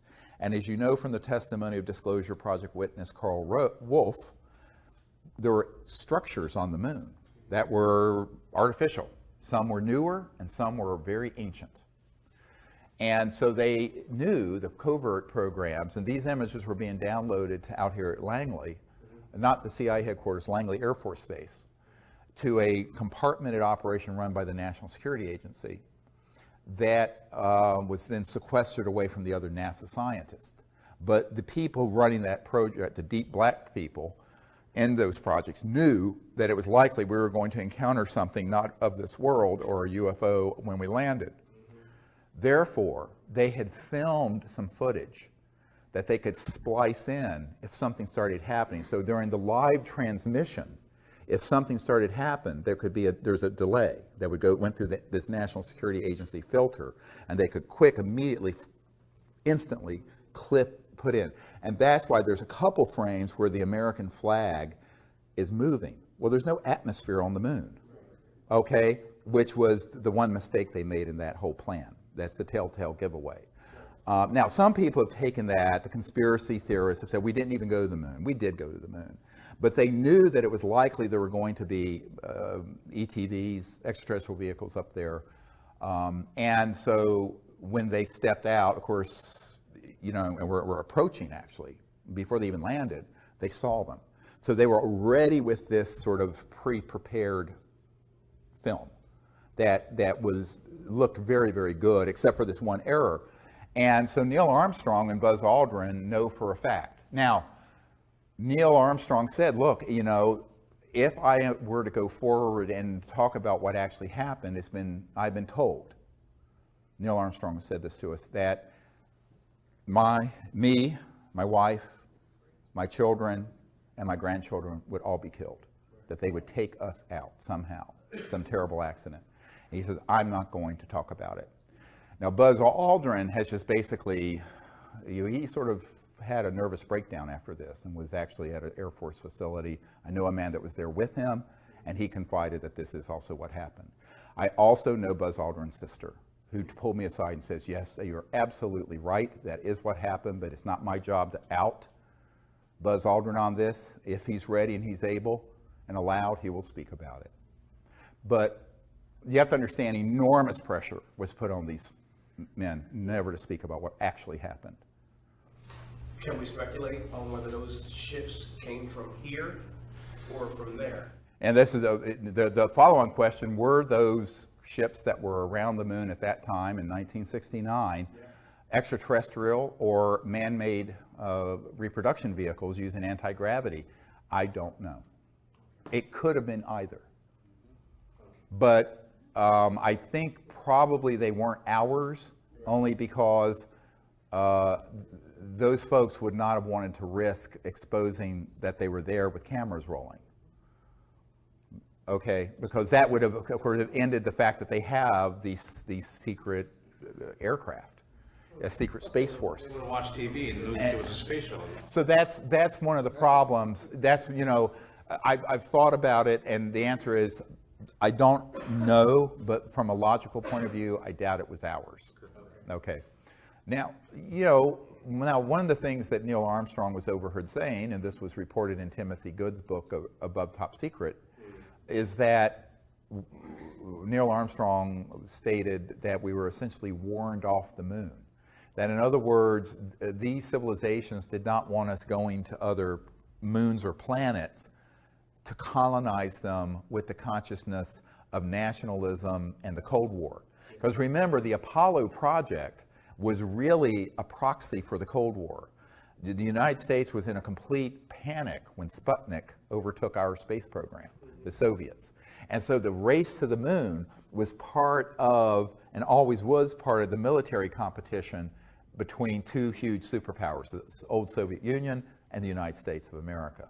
And so when we went there, but we went there not as a peaceful world civilization, but as a competing Cold War effort that were armed with thousands of thermonuclear weapons, hydrogen bombs, pointed at each other. That was not the consciousness that the ETs want to see us going into space with. They want us going into space with the consciousness of peace and cooperation, not militarism and war. So that's sort of your, let's say if there's an entry ticket to space exploration, that's the main one. And we haven't quite reached that point, have we? So I think that's why Neil Armstrong said, I don't know what was said or done, or what was done by these craft, but he said it made it very clear that they weren't real happy that we were going there in this way. And that's, in my opinion, why we wound down the space program to the moon. You know, my uncle was involved with this, and there was all kinds of plans to put colonies there and buildings and have, you know, people living in sort of like domes like they have out at the biosphere in Arizona and what have you, and all that was shut down. Now, the excuse they gave was budgetary cuts, but I don't think it was budgetary cuts. I think it was because, you know, it was quite clear that we were going out there immaturely as a warring civilization and not as a peaceful world civilization, which is the requirement. Yes, ma'am. But Kennedy had talked to the Soviets about going jointly. Was that a peaceful thing together, or what prompted him? What did he know, or what was behind his question? Because he took a lot of flack. Yeah, Kennedy did want to do an international, from the beginning, space program. And, you know, when he was assassinated, Khrushchev wept and stated, now we will not have world peace. Because Kennedy, and actually Bobby Kennedy said this, Bobby Kennedy Jr., who I've met, said this recently on a CNN interview, is that his intent was, in his second term, to get completely out of Vietnam, to do a cooperative, and to make total peace with the Soviet Union. Now, of course, there goes $1 trillion in military industrial intelligence spending. And they were not happy about that. He was also going to disclose this UFO issue. And I think there are a number of reasons why, you know, he was just not willing to succumb to their view of how the world needed to progress with endless conflict. And that's why there was no second term of Jack Kennedy, in my opinion. Now, from what I know, and this is also somewhat corroborated, although in a bit of a titillating way, with the document I got from the National Security Agency contact I have. That's the Marilyn Monroe document. And in the Marilyn Monroe document, it's a top secret document that was handed off to me, never declassified, authenticated by a man who used to be General Odom, ODOM's right-hand guy, who was National Security Agency head for years. And in this document, it was a wiretap summary that the CIA wiretapping a bunch of people, but mainly Marilyn Monroe, who, as you know, had an affair with Jack Kennedy and also with Bobby Kennedy. And they knew it was coming too public, and so in 1962, or whenever it was, they cut that off. And she was furious, so she was calling up Bobby Kennedy, this Attorney General, and an art dealer named Rothberg in New York, and other people, saying that she was going to hold a news conference to tell Jack Kennedy, to tell the world what Jack Kennedy had told her about, quote, objects from outer space that were recovered in New Mexico in the 40s, clear reference to Roswell, as well as some other matters. That wiretap summary is dated the day before they found her dead. Now, when I brought this up to, there was a famous actor and singer named Burl Ives, who used to be on our executive committee, and he was friends with Marilyn Monroe and Elizabeth Taylor. And Burl Ives, when I showed this document to him, he says, he just held his head. He says, we all know Marilyn was killed and that it wasn't an overdose. We didn't know why. And he was a 33rd degree Mason. Burl Ives was. He has a room in this building next door, the big 33rd degree Masonic temple next door. And I said, yeah, well, Marilyn didn't know what kind of big toes and big gorillas she was stepping on. But of course, the whole world would have covered that press conference. It would have been sensational. And so Marilyn Monroe almost certainly was assassinated because she was going way too far off the reservation.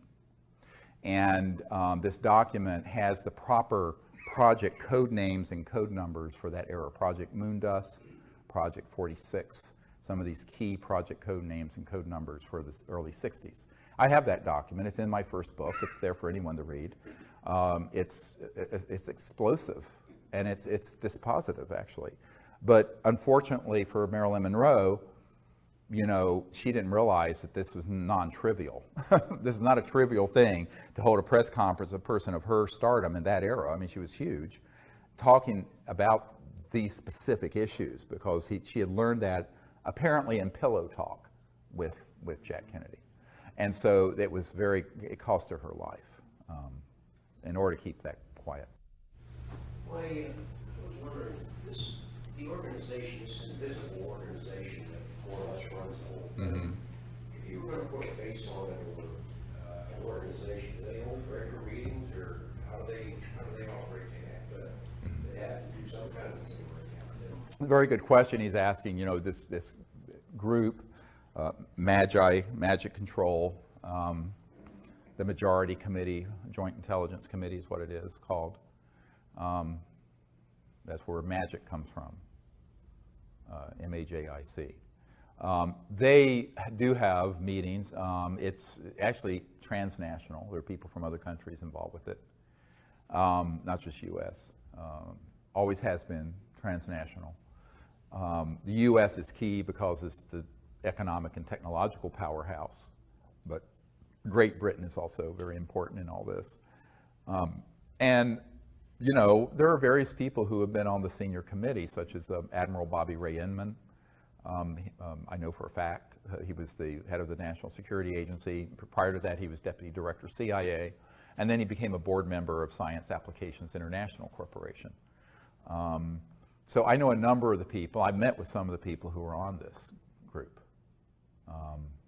including people who are deep covering the CIA and elsewhere.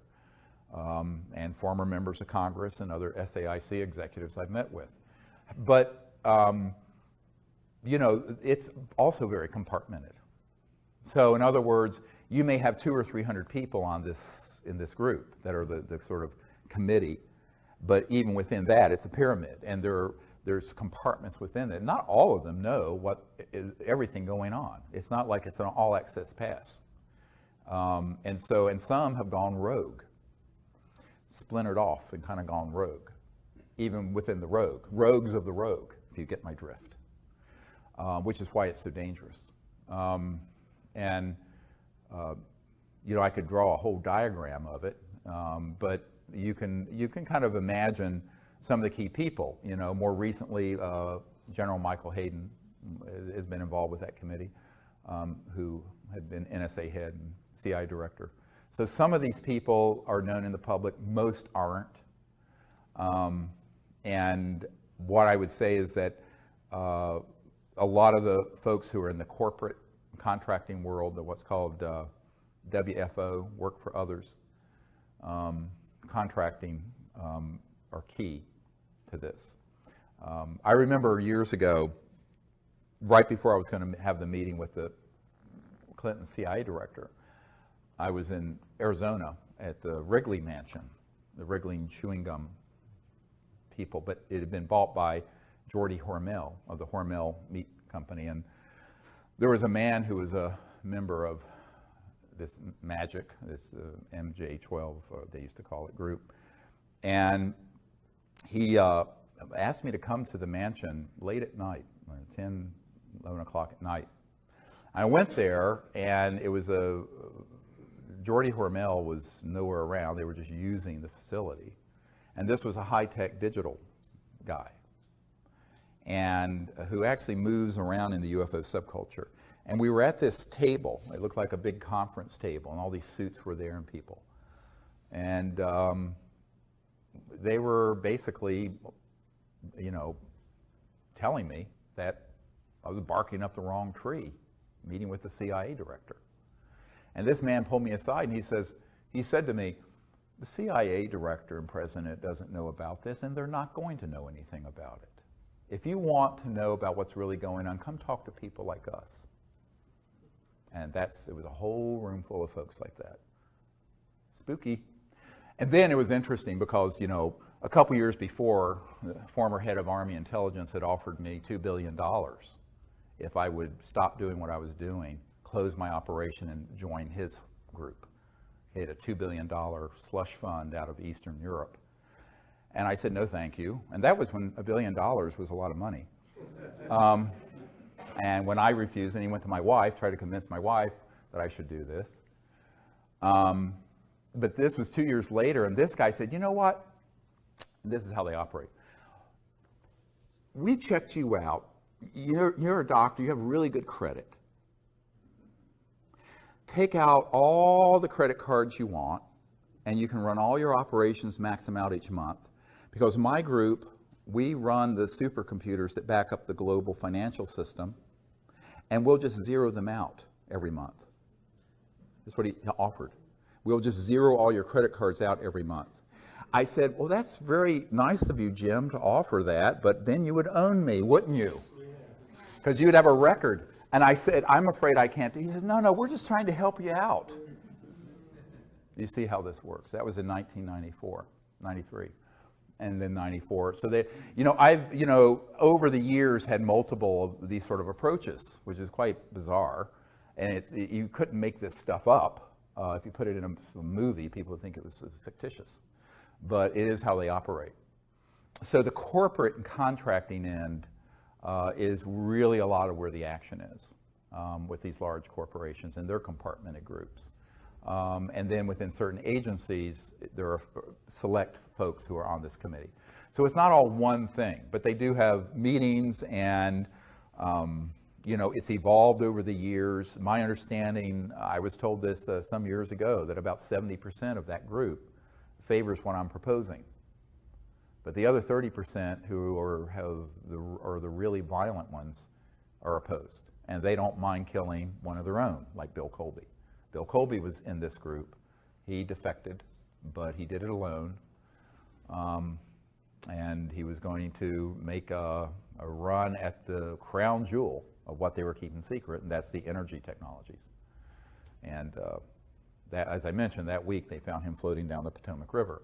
So I think that was in 95 or 96, but I think this is why, I've had some very tragic things happen in my life, if you read between the lines, and that's why I decided I had to find other ways of doing this where we don't increase this body count. Yeah. Yes. Okay. First thing, sorry about my terrible accent. No, you're fine. Okay, so this is an important and personal question for you.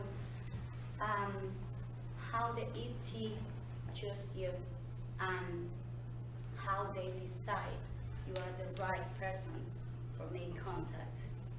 And if that happened and they contact you after that, what to do? She's asking how the ETs choose, not me, but you, a person in general, to make contact. I think that there's a saying that's been, I think, inappropriately translated.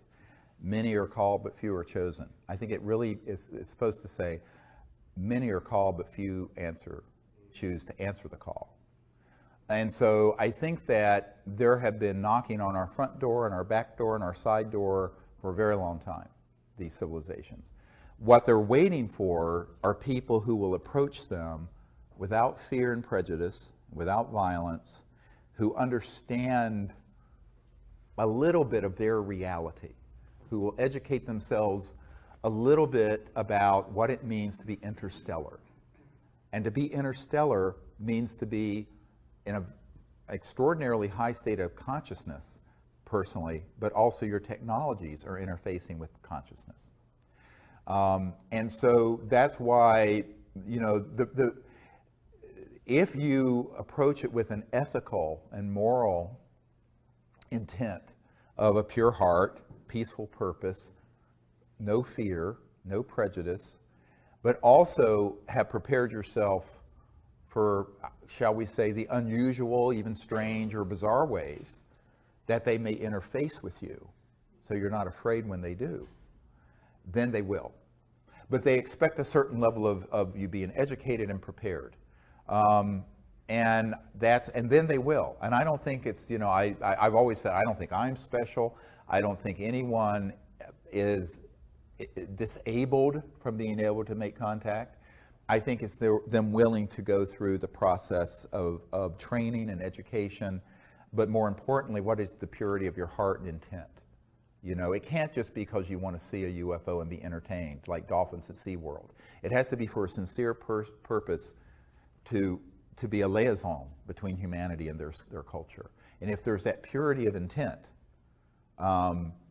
then I think you'll be astonished. But there's also the preparation that has to happen. The reason for that is, if you read the last book that we put out about extraterrestrial, the Countdown to Transformation, extraterrestrial contact, Countdown to Transformation, and you read the accounts our senior team has had going around the world, some of it's very strange stuff. Like we have a team up in New York where there are these two wonderful ladies, and Diane and her wife, Marilyn, when they first read my book, Hidden Truth, Forbidden Knowledge, had their cell phone accessed when, I forget which one, was at the dentist office. And all of a sudden, this sphere appeared on her phone, and the C-SETI tones, those tones we use, started playing over the speaker system of the entire dentist office and over her phone. And this happened multiple times until she came to the Outer Banks of North Carolina and got trained and just had amazing contact. But it was very strange stuff. And in fact, the dentist came out and said, "What's that weird music?" And it sounds like something from outer space. And it was all coming through. I think it was Marilyn's phone. I'm not sure. Or Diane's. It was Diane, yeah. So there's all kinds of ways where they will sort of initiate you and test you to see if you're ready for. Most people live in a very 3D, almost teleologic, very in a box world. But if you're interstellar, you're not living in that world. You're living in the world of higher dimensions, higher consciousness, energy fields that are completely beyond the speed of light. And so when those come into 3D, it can be very unusual.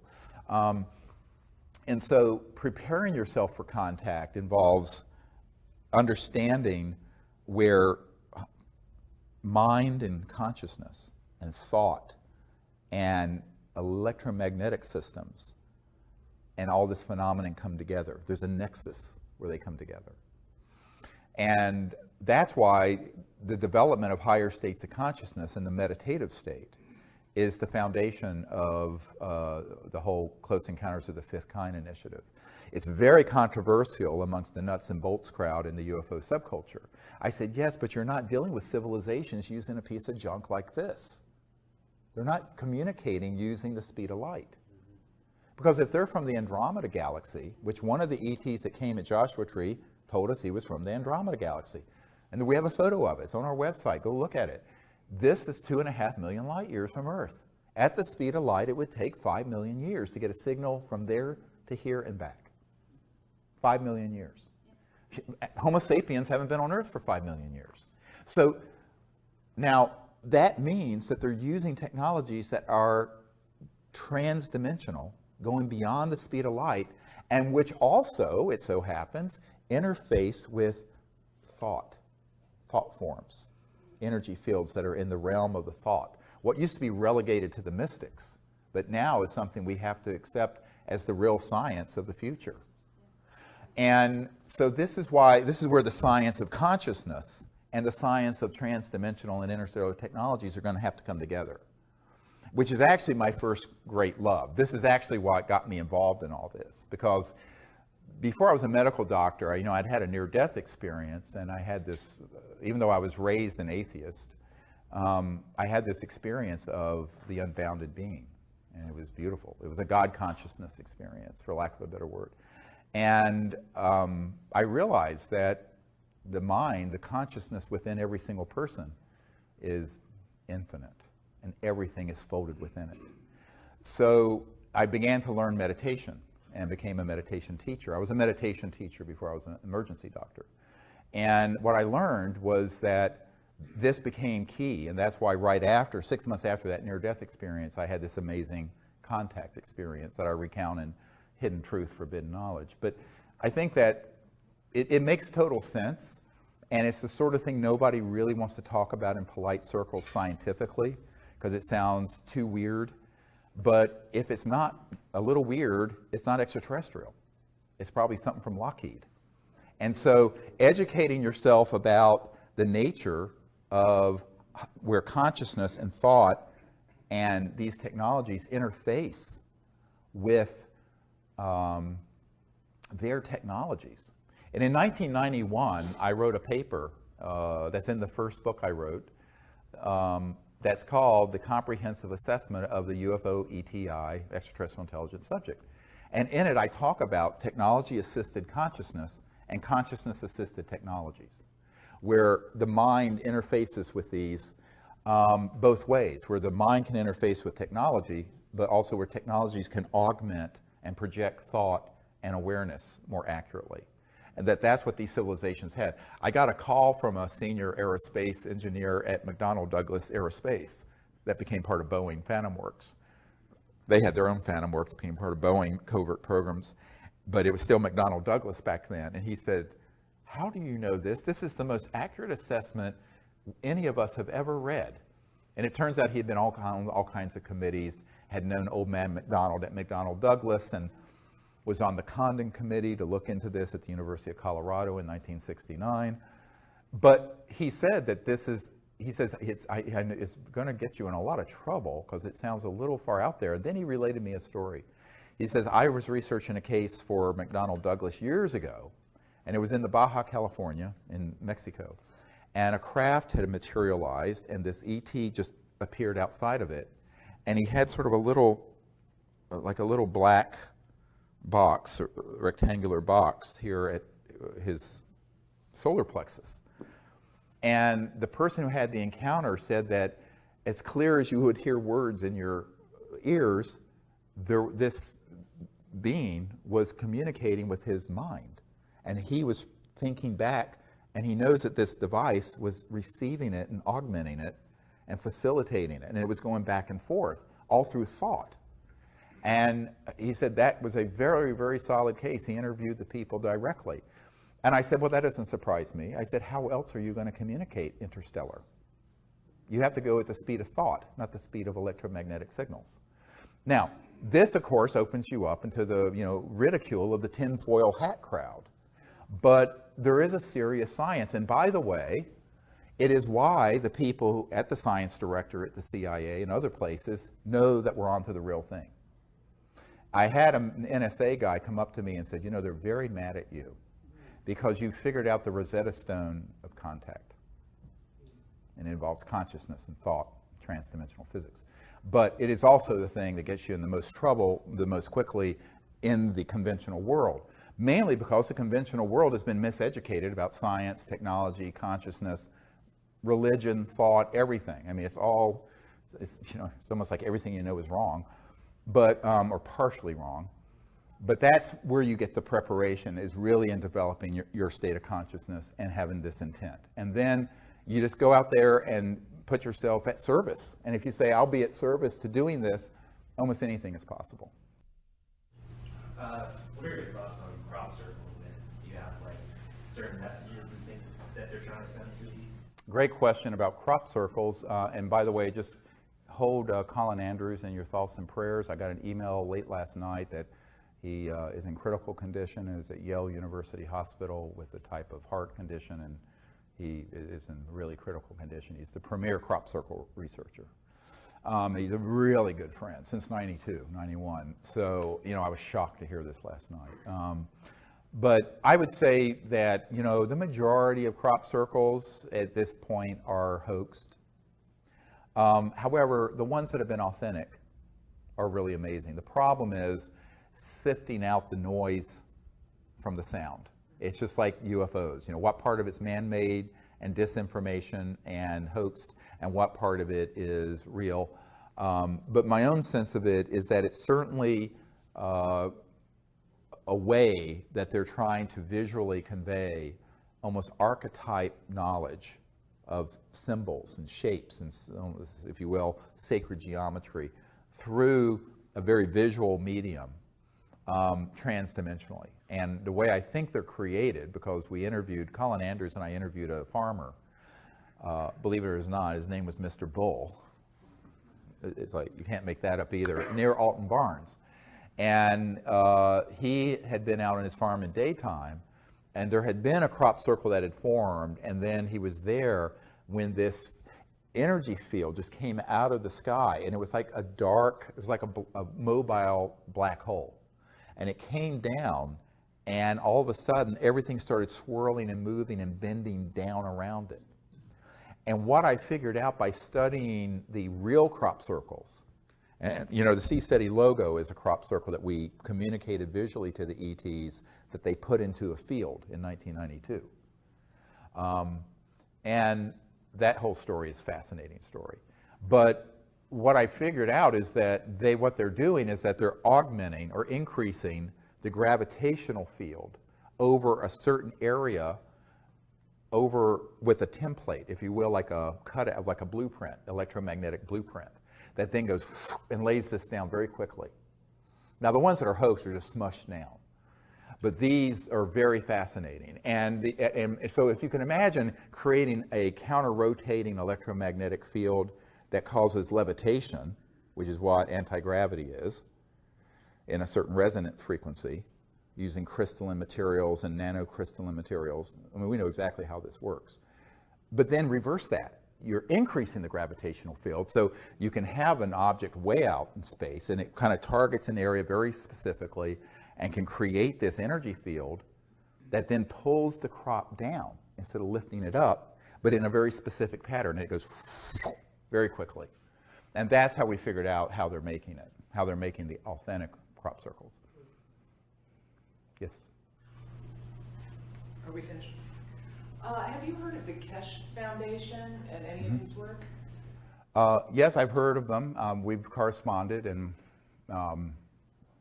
we've asked for, you know, evidence of proof of principal operation and never gotten anything. So we're still waiting to see if they have anything. It's easy to make a claim. Our requirement, as you know, for these energy technologies is transparent conveyance of them to us with transparent testing, but more importantly, third-party creation of the effect, which is the sine qua non of science. If it's not reproducible, it's not science. It has to be reproducible. And so that's what we've asked for, but we haven't gotten anything in response yet. So, yes, sir.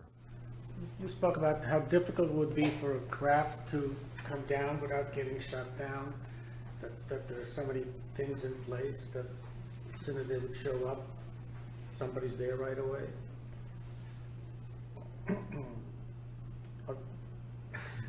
Is there a question? Oh, yes. Well, he's asking about, you know, this whole issue of when you're, you know, setting up a CE5 or wanting to invite ETs to come into an area, you know, what kind of things might interfere. And the problem is that in the last 60 years, we've gone from, or 70 years since Roswell, we've gone from fairly primitive electromagnetic targeting to very sophisticated ones that are based, space-based, and on aircraft. And these have been used. Now, we were at Mount Shasta a few years ago when we were doing CE5, and there was this really not fully materialized craft. It was like a sphere of pure white energy, light, visible. Everyone saw, 30 people, 40 people. And it was floating towards us out of Mount Shasta, about 12,000 feet elevation. And we were at about 7,000, so probably about 5,000 AGL, above ground level. And it was coming towards us. And there was a very high altitude, it seemed like it was a 747, especially equipped, and a burst of energy came out of this aircraft. And at that instant, this partially in this dimension craft vanished, and this energy field, it was invisible, but came in about 200 yards in front of us into the woods and crashed through the woods, ripping the tree limbs off in the trees, and actually impacted the earth and went boom, and then boom, boom, boom. It, for 15 seconds, shook the earth. And I thought we were expecting to see a mushroom cloud. Nothing. It was just a directed energy weapon. And that was one of the few times where I was really scared for my group. And I thought, my God, we're all going to get killed. And everyone there saw this. And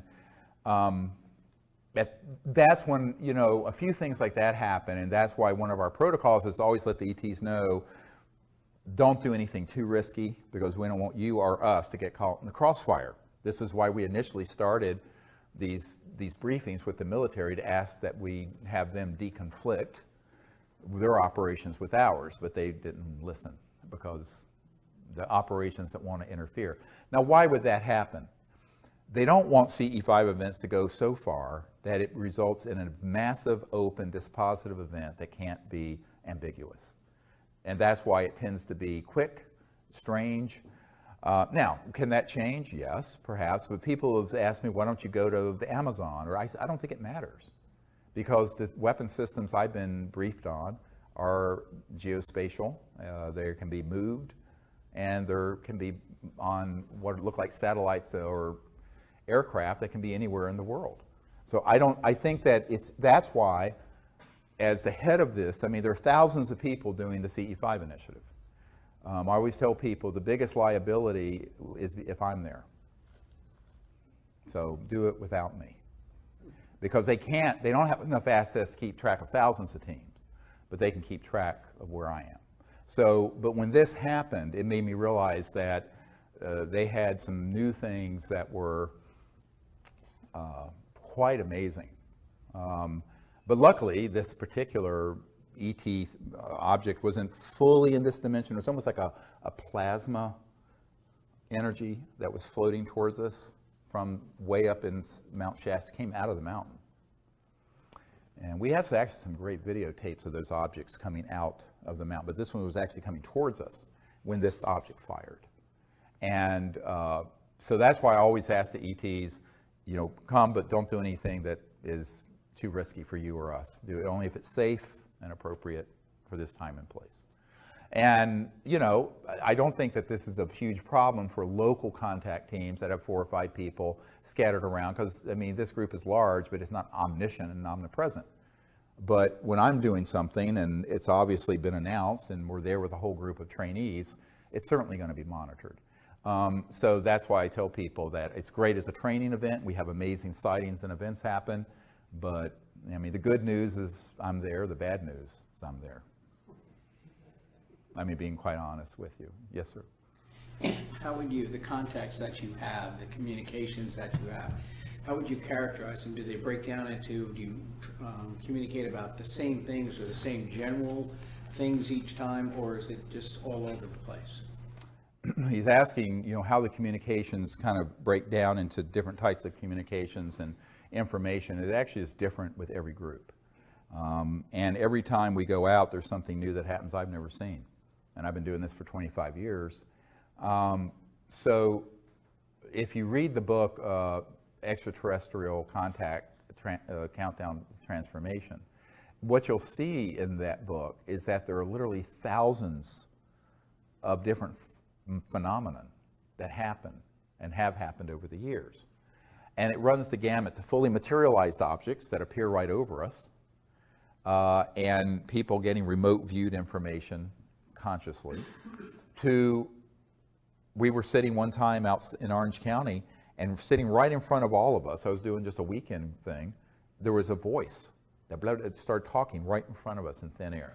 Is there a consistent message, though? It depends on the group. And the message, obviously, is that they're very happy we're doing this, and it's always a welcoming sort of a feeling. But sometimes there is very specific information, and it just depends on the setting. When this ET I call Bijou, who appeared at Joshua Tree, the one that looks like this luminous figure floating outside the circle, it was a very specific welcome from a group of people. Now, the way that was preceded was that we were in our circle up in the Joshua Tree National Park, and we were at a break, and I'd walked out east of the circle out into the desert, and I was with a group of people on my team, and suddenly there was like a sphere that fully materialized right beside me and walked with me. And I said, oh, they're here. So we went back to the group to get people back together, because they were all scattered. There's 30, 40 people in the desert, and it's pitch black. And all of a sudden, we hear a group of 4 or 5 ETs talking. And they're outside the circle to the southeast. And we could hear mostly, it sounded like female voices except for one. I heard a male voice. And by the way, almost everyone heard this. And I have these really good night vision binoculars, like generation advanced. And there was nothing there where you heard these people talking. So I turned to everyone, I said, we need to get back together in coherence and sit down. And I asked someone to take a picture. So Raven, a member of my team, was just holding her breath, but she didn't have a tripod, and took a picture, 3 or 4 second exposure, and in it is this being floating right outside our circle, turned and waving. It's not Photoshopped. That is the single most important picture in the history of the UFO subject, because it was a CE5 diplomatic initiative that ended up having photographic proof of it, our contact team. So it's been roundly missed by most people. It is the single most important piece of evidence in the last 100 years that I know of. So anyway, it was beautiful. And then we went into this meditative state, and there were all kinds of information that we started getting. All our electronic, we have these magnetometers, magnetic field meters, and radar detectors and other high-tech stuff all started talking. And it went on for about 2 hours. It was amazing. And so figuring out what they're actually communicating is an art of, someone would say, is it telepathic? I said, no, it's sensing. So you go into a deep state, and you can actually get specific information about where they're from, why they're there. But it's very different each time. You know, we're going to be up in Joshua Tree in a couple weeks, and then in the Rocky Mountains in June. And we may do something in Portugal, you know, this fall, and some other things this summer. I don't know. But I'd like to go to Portugal and do it. We'll see. We're looking for a good place to do it. But yeah, it's a beautiful experience. And what I tell people is that, you know, it's almost universally where they're wanting to do sort of a cultural exchange. They're wanting to see how you are. And then a lot of times they will show you visually their planet or their houses or their culture. It's really quite beautiful. You know, people who have never had experiences like that will have these breakthrough events, and it just blows their minds. The other thing is that sound can also be seen at a certain resonant frequency. So one time we were up at Mount Shasta, a different time, and we were sitting in the National Forest, and there was a tone that came out of, it was a multi-directional tone that just emerged out of the air. And everyone, we were in our meditative state, and everyone saw what looked like a gunmetal gray or pearlish gray sphere that moved through the circle like a string of pearls. So the sound created the form, which is very Vedic if you understand the Vedas, name and form, sound and form. And that was definitely ET. And it was astonishing because almost everyone sitting there heard and saw in their visual image the same object move through. Beautiful. When I was watching the testimony from the National Press Club, there were witnesses that mentioned seeing objects on radar moving at very high speeds and at right angles, Right. which to me means that they must be dematerialized if they had any life forms on board. Otherwise, they would have been smoothed by the momentum of the right angle. Does that have any implications in terms of like the soul that might be in a person? Because how can a being dematerialize and then come back? Well, he's asking a question about objects that are moving like at 100,000 miles an hour or 20,000 miles an hour, make a right turn. Actually, they do not have to be dematerialized. What they do is that they can create, if you will, an energy field around the craft that is kind of like control for one gravity. And so even if and it moves with the object. So this is field propulsion, all right? So it can be moving at 100,000 or 200,000 miles an hour and stop or make a right-hand turn. Now, if you were in a jet aircraft, your brains would be coming out of your nose, literally. I mean, it would kill you. But if you have the ability to control what's called gravity control and mass control, and remember, it's a misnomer to say anti-gravity. It's actually, if you will, a mass attenuation, the reduction of mass. So using certain resonant frequencies electromagnetically, you can cause an object to become lighter and then completely massless. Now, at the point that it's massless, it's out of this dimension. But it can be 99% massless, and you will see some aspect of it. You see what I'm saying? And this has to do with spin theory in physics and altering the angular momentum of the atoms and subatomic particles. I'm not going to go into the arcana of this because people will be bored. But we understand how this works. But basically the whole craft and everyone on it is, and around this object, is a field that's created. So that's how it can move. And they can still be fully materialized and move. Now, it may also be that they're not materialized and all you're seeing is sort of a energy form or a plasma effect. Such as when Stoney Campbell, who was an Air Force security officer at the Air Force Base in Oklahoma back in the 60s, and there was a cobalt blue sort of a chevron or triangular craft that came over the hot nuclear armed aircraft that we had there. And he and the other security guards could see it, but it wasn't solid. It literally could go straight through the aircraft. But it was enough in this dimension that it set off all the alarms. So all the pilots had to go into the hot area and take off. This is in the disclosure book and in the material. So, but in that case, they were like, what are we seeing? It was almost like an apparition. Because what they were doing, they were checking out our nuclear weapons, but in a form that wasn't fully solid. And to understand that, you have to begin to understand how you can sort of change mass to where it crosses over into just energy, pure energy, which all mass really is pure energy, but that's all that's left and represented, and then tweak it a little more, and it's invisible. It's still there, and all you may do is pick up an electromagnetic signal, which is why learning how to make contact and how the phenomenon comes, it's really useful to come on one of these expeditions that I run. Do you know if it's a semi-transitional thing that we're seeing, like maybe it's semi-transdimensional versus dematerialized? Like, how do we know which really is what's happening when you see just that glow, but it may not be there? We just see the light that's being emitted from the object, but right. Maybe it's not physical. Is it dematerialized, or is it like transitioning between dimensions? Do we know? Yes, we do know. He's asking, how do you know if it's dematerialized? If it's really completely out of this dimension, you're not going to see it.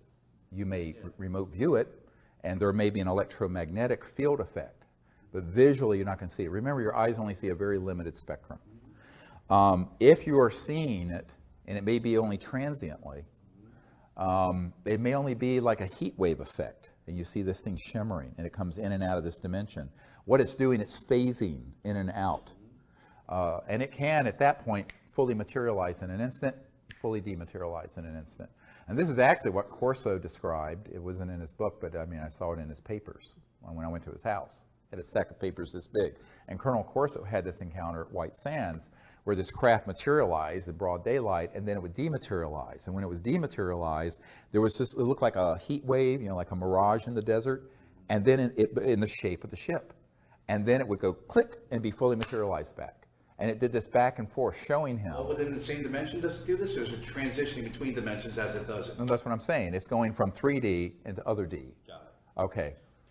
But, you know, it's like a radio waves. If you imagine, you know, the old tuners where you can turn, and sometimes you will hear 2 stations at once on the old AM radio dials, like, you know, where you turn. They can sometimes be in multiple dimensions simultaneously.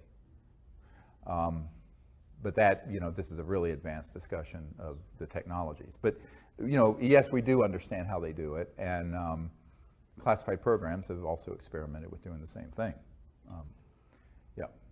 We have time for probably, what time do you guys have? 5:58. We have 2 minutes before we're supposed to take a break. Is that right? Yeah. So let's see. I'll take someone who hasn't asked a question yet. Yes, sir. I think it was in Countdown to Transformation that you would relate the story about how you met the ET you needed kindness. Yeah. And I believe you were introduced to her by Shari. Yeah. The night Sherry Adamak passed away is when I was introduced to this ET I call kindness. Yes. So my question is, do you continue to have encounters with kindness and with Shari? And also, is it common to encounter people who have passed away when you have encounters with ETs? Yes, is it common to have encounters with people who are passed away also when you're having encounters with ETs? I don't know if it's common, but it does happen. And remember, if you go beyond the speed of light, what I call the crossing point of light, you go into energy fields that begin to approximate what the mystics used to call the astral, which is closely approximated to, if you will, the afterlife, that astral aspect of your body. So the night that Sherry Adamak passed away, I awakened in this lucid state, and she was there introducing me to this ET with a perfectly round head. I mean, exactly round, not elongated at all, and completely hairless, and very, very kind. I call her kindness because she just emitted this kindness. And in almost every expedition under the stars we've had since 1998, she has shown up in what looks like sometimes it's cobalt blue and sometimes it's diamond blue-white ship. And often it'll come in and make a curve and then go back out and dematerialize. But and it's that distinctive, it's very distinctive. So yes, we have. And my understanding is that she's a very senior diplomat with an interstellar coalition, very enlightened. And it's sort of like the Bijou, when we had this experience in Joshua Tree.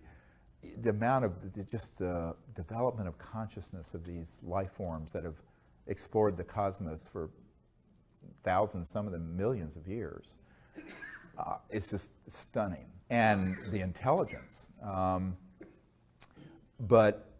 yeah, that continues to happen. And it's very unusual that we're out on one of these week expeditions where we don't see that ship. Do you ever see Shari anymore? Yeah, I mean, I'll have dreams with her. Yeah. And by the way, the lucid dream is an amazing tool because it's, you know, buried within everyone is everything. The entire, you know, it's like this old saying from the Sufi, I think it's Sufi tradition, thinkest thyself a puny form when within thee the universe is folded. In other words, it's a rhetorical question. You're not just some little thing. Through the structure of consciousness and mind, the entire cosmos is folded within every single person, like a quantum conscious hologram.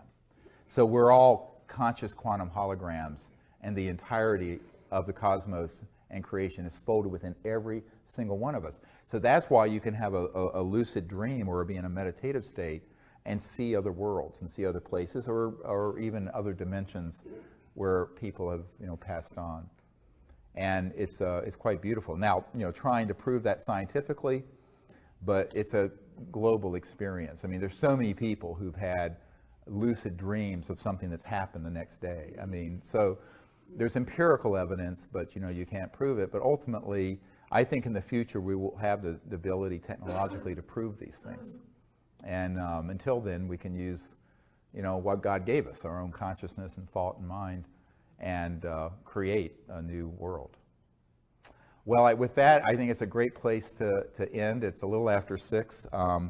I want to thank all of you for coming. We'll have time to hang here for a little while. And I just want to say in closing, really the key thing to disclosure and to contact is people stepping into their own power and not waiting for other people to do it. Because if you wait for others to do it, it will never happen. This is something that has to be a grassroots mass consciousness event. And the next phase of disclosure is going to be exactly that. And the more that people understand that and actually do it, instead of just thinking about it, the more rapidly we're going to get to this next level of our civilization, the future of which is beautiful if we get it right. Because it's a future of free energy, abundance and unbelievable prosperity on this planet, peace, universal peace, and interstellar travel. That is what, we're right at the point of being able to create that reality. And that is the future for Earth and humanity if we choose to make it that. But it isn't going to happen by people sitting doing nothing. It's going to happen because you actually, kind of walk that talk and make it happen. And so empowerment of yourself and learning to do this, and also helping us identify the people who can be this next wave of disclosure witnesses. But just by sharing the disclosure book and the videos of what we've already put together with people will come up to you and say, oh, well, I know someone who was in the Navy, who was on a ship that had this, or someone who's worked for Lockheed Martin at the Cube in Edwards. We need to get a whole new wave of people to come forward that will just end forever the question of the secrecy. But that's only the beginning of the work, because the real work is then after that, where we have to find a way of creating a world on this planet that is worthy of becoming part of an interstellar family of planets, which means a peaceful civilization. Well, we're out of time. Thank you so much for being here, and stay in touch.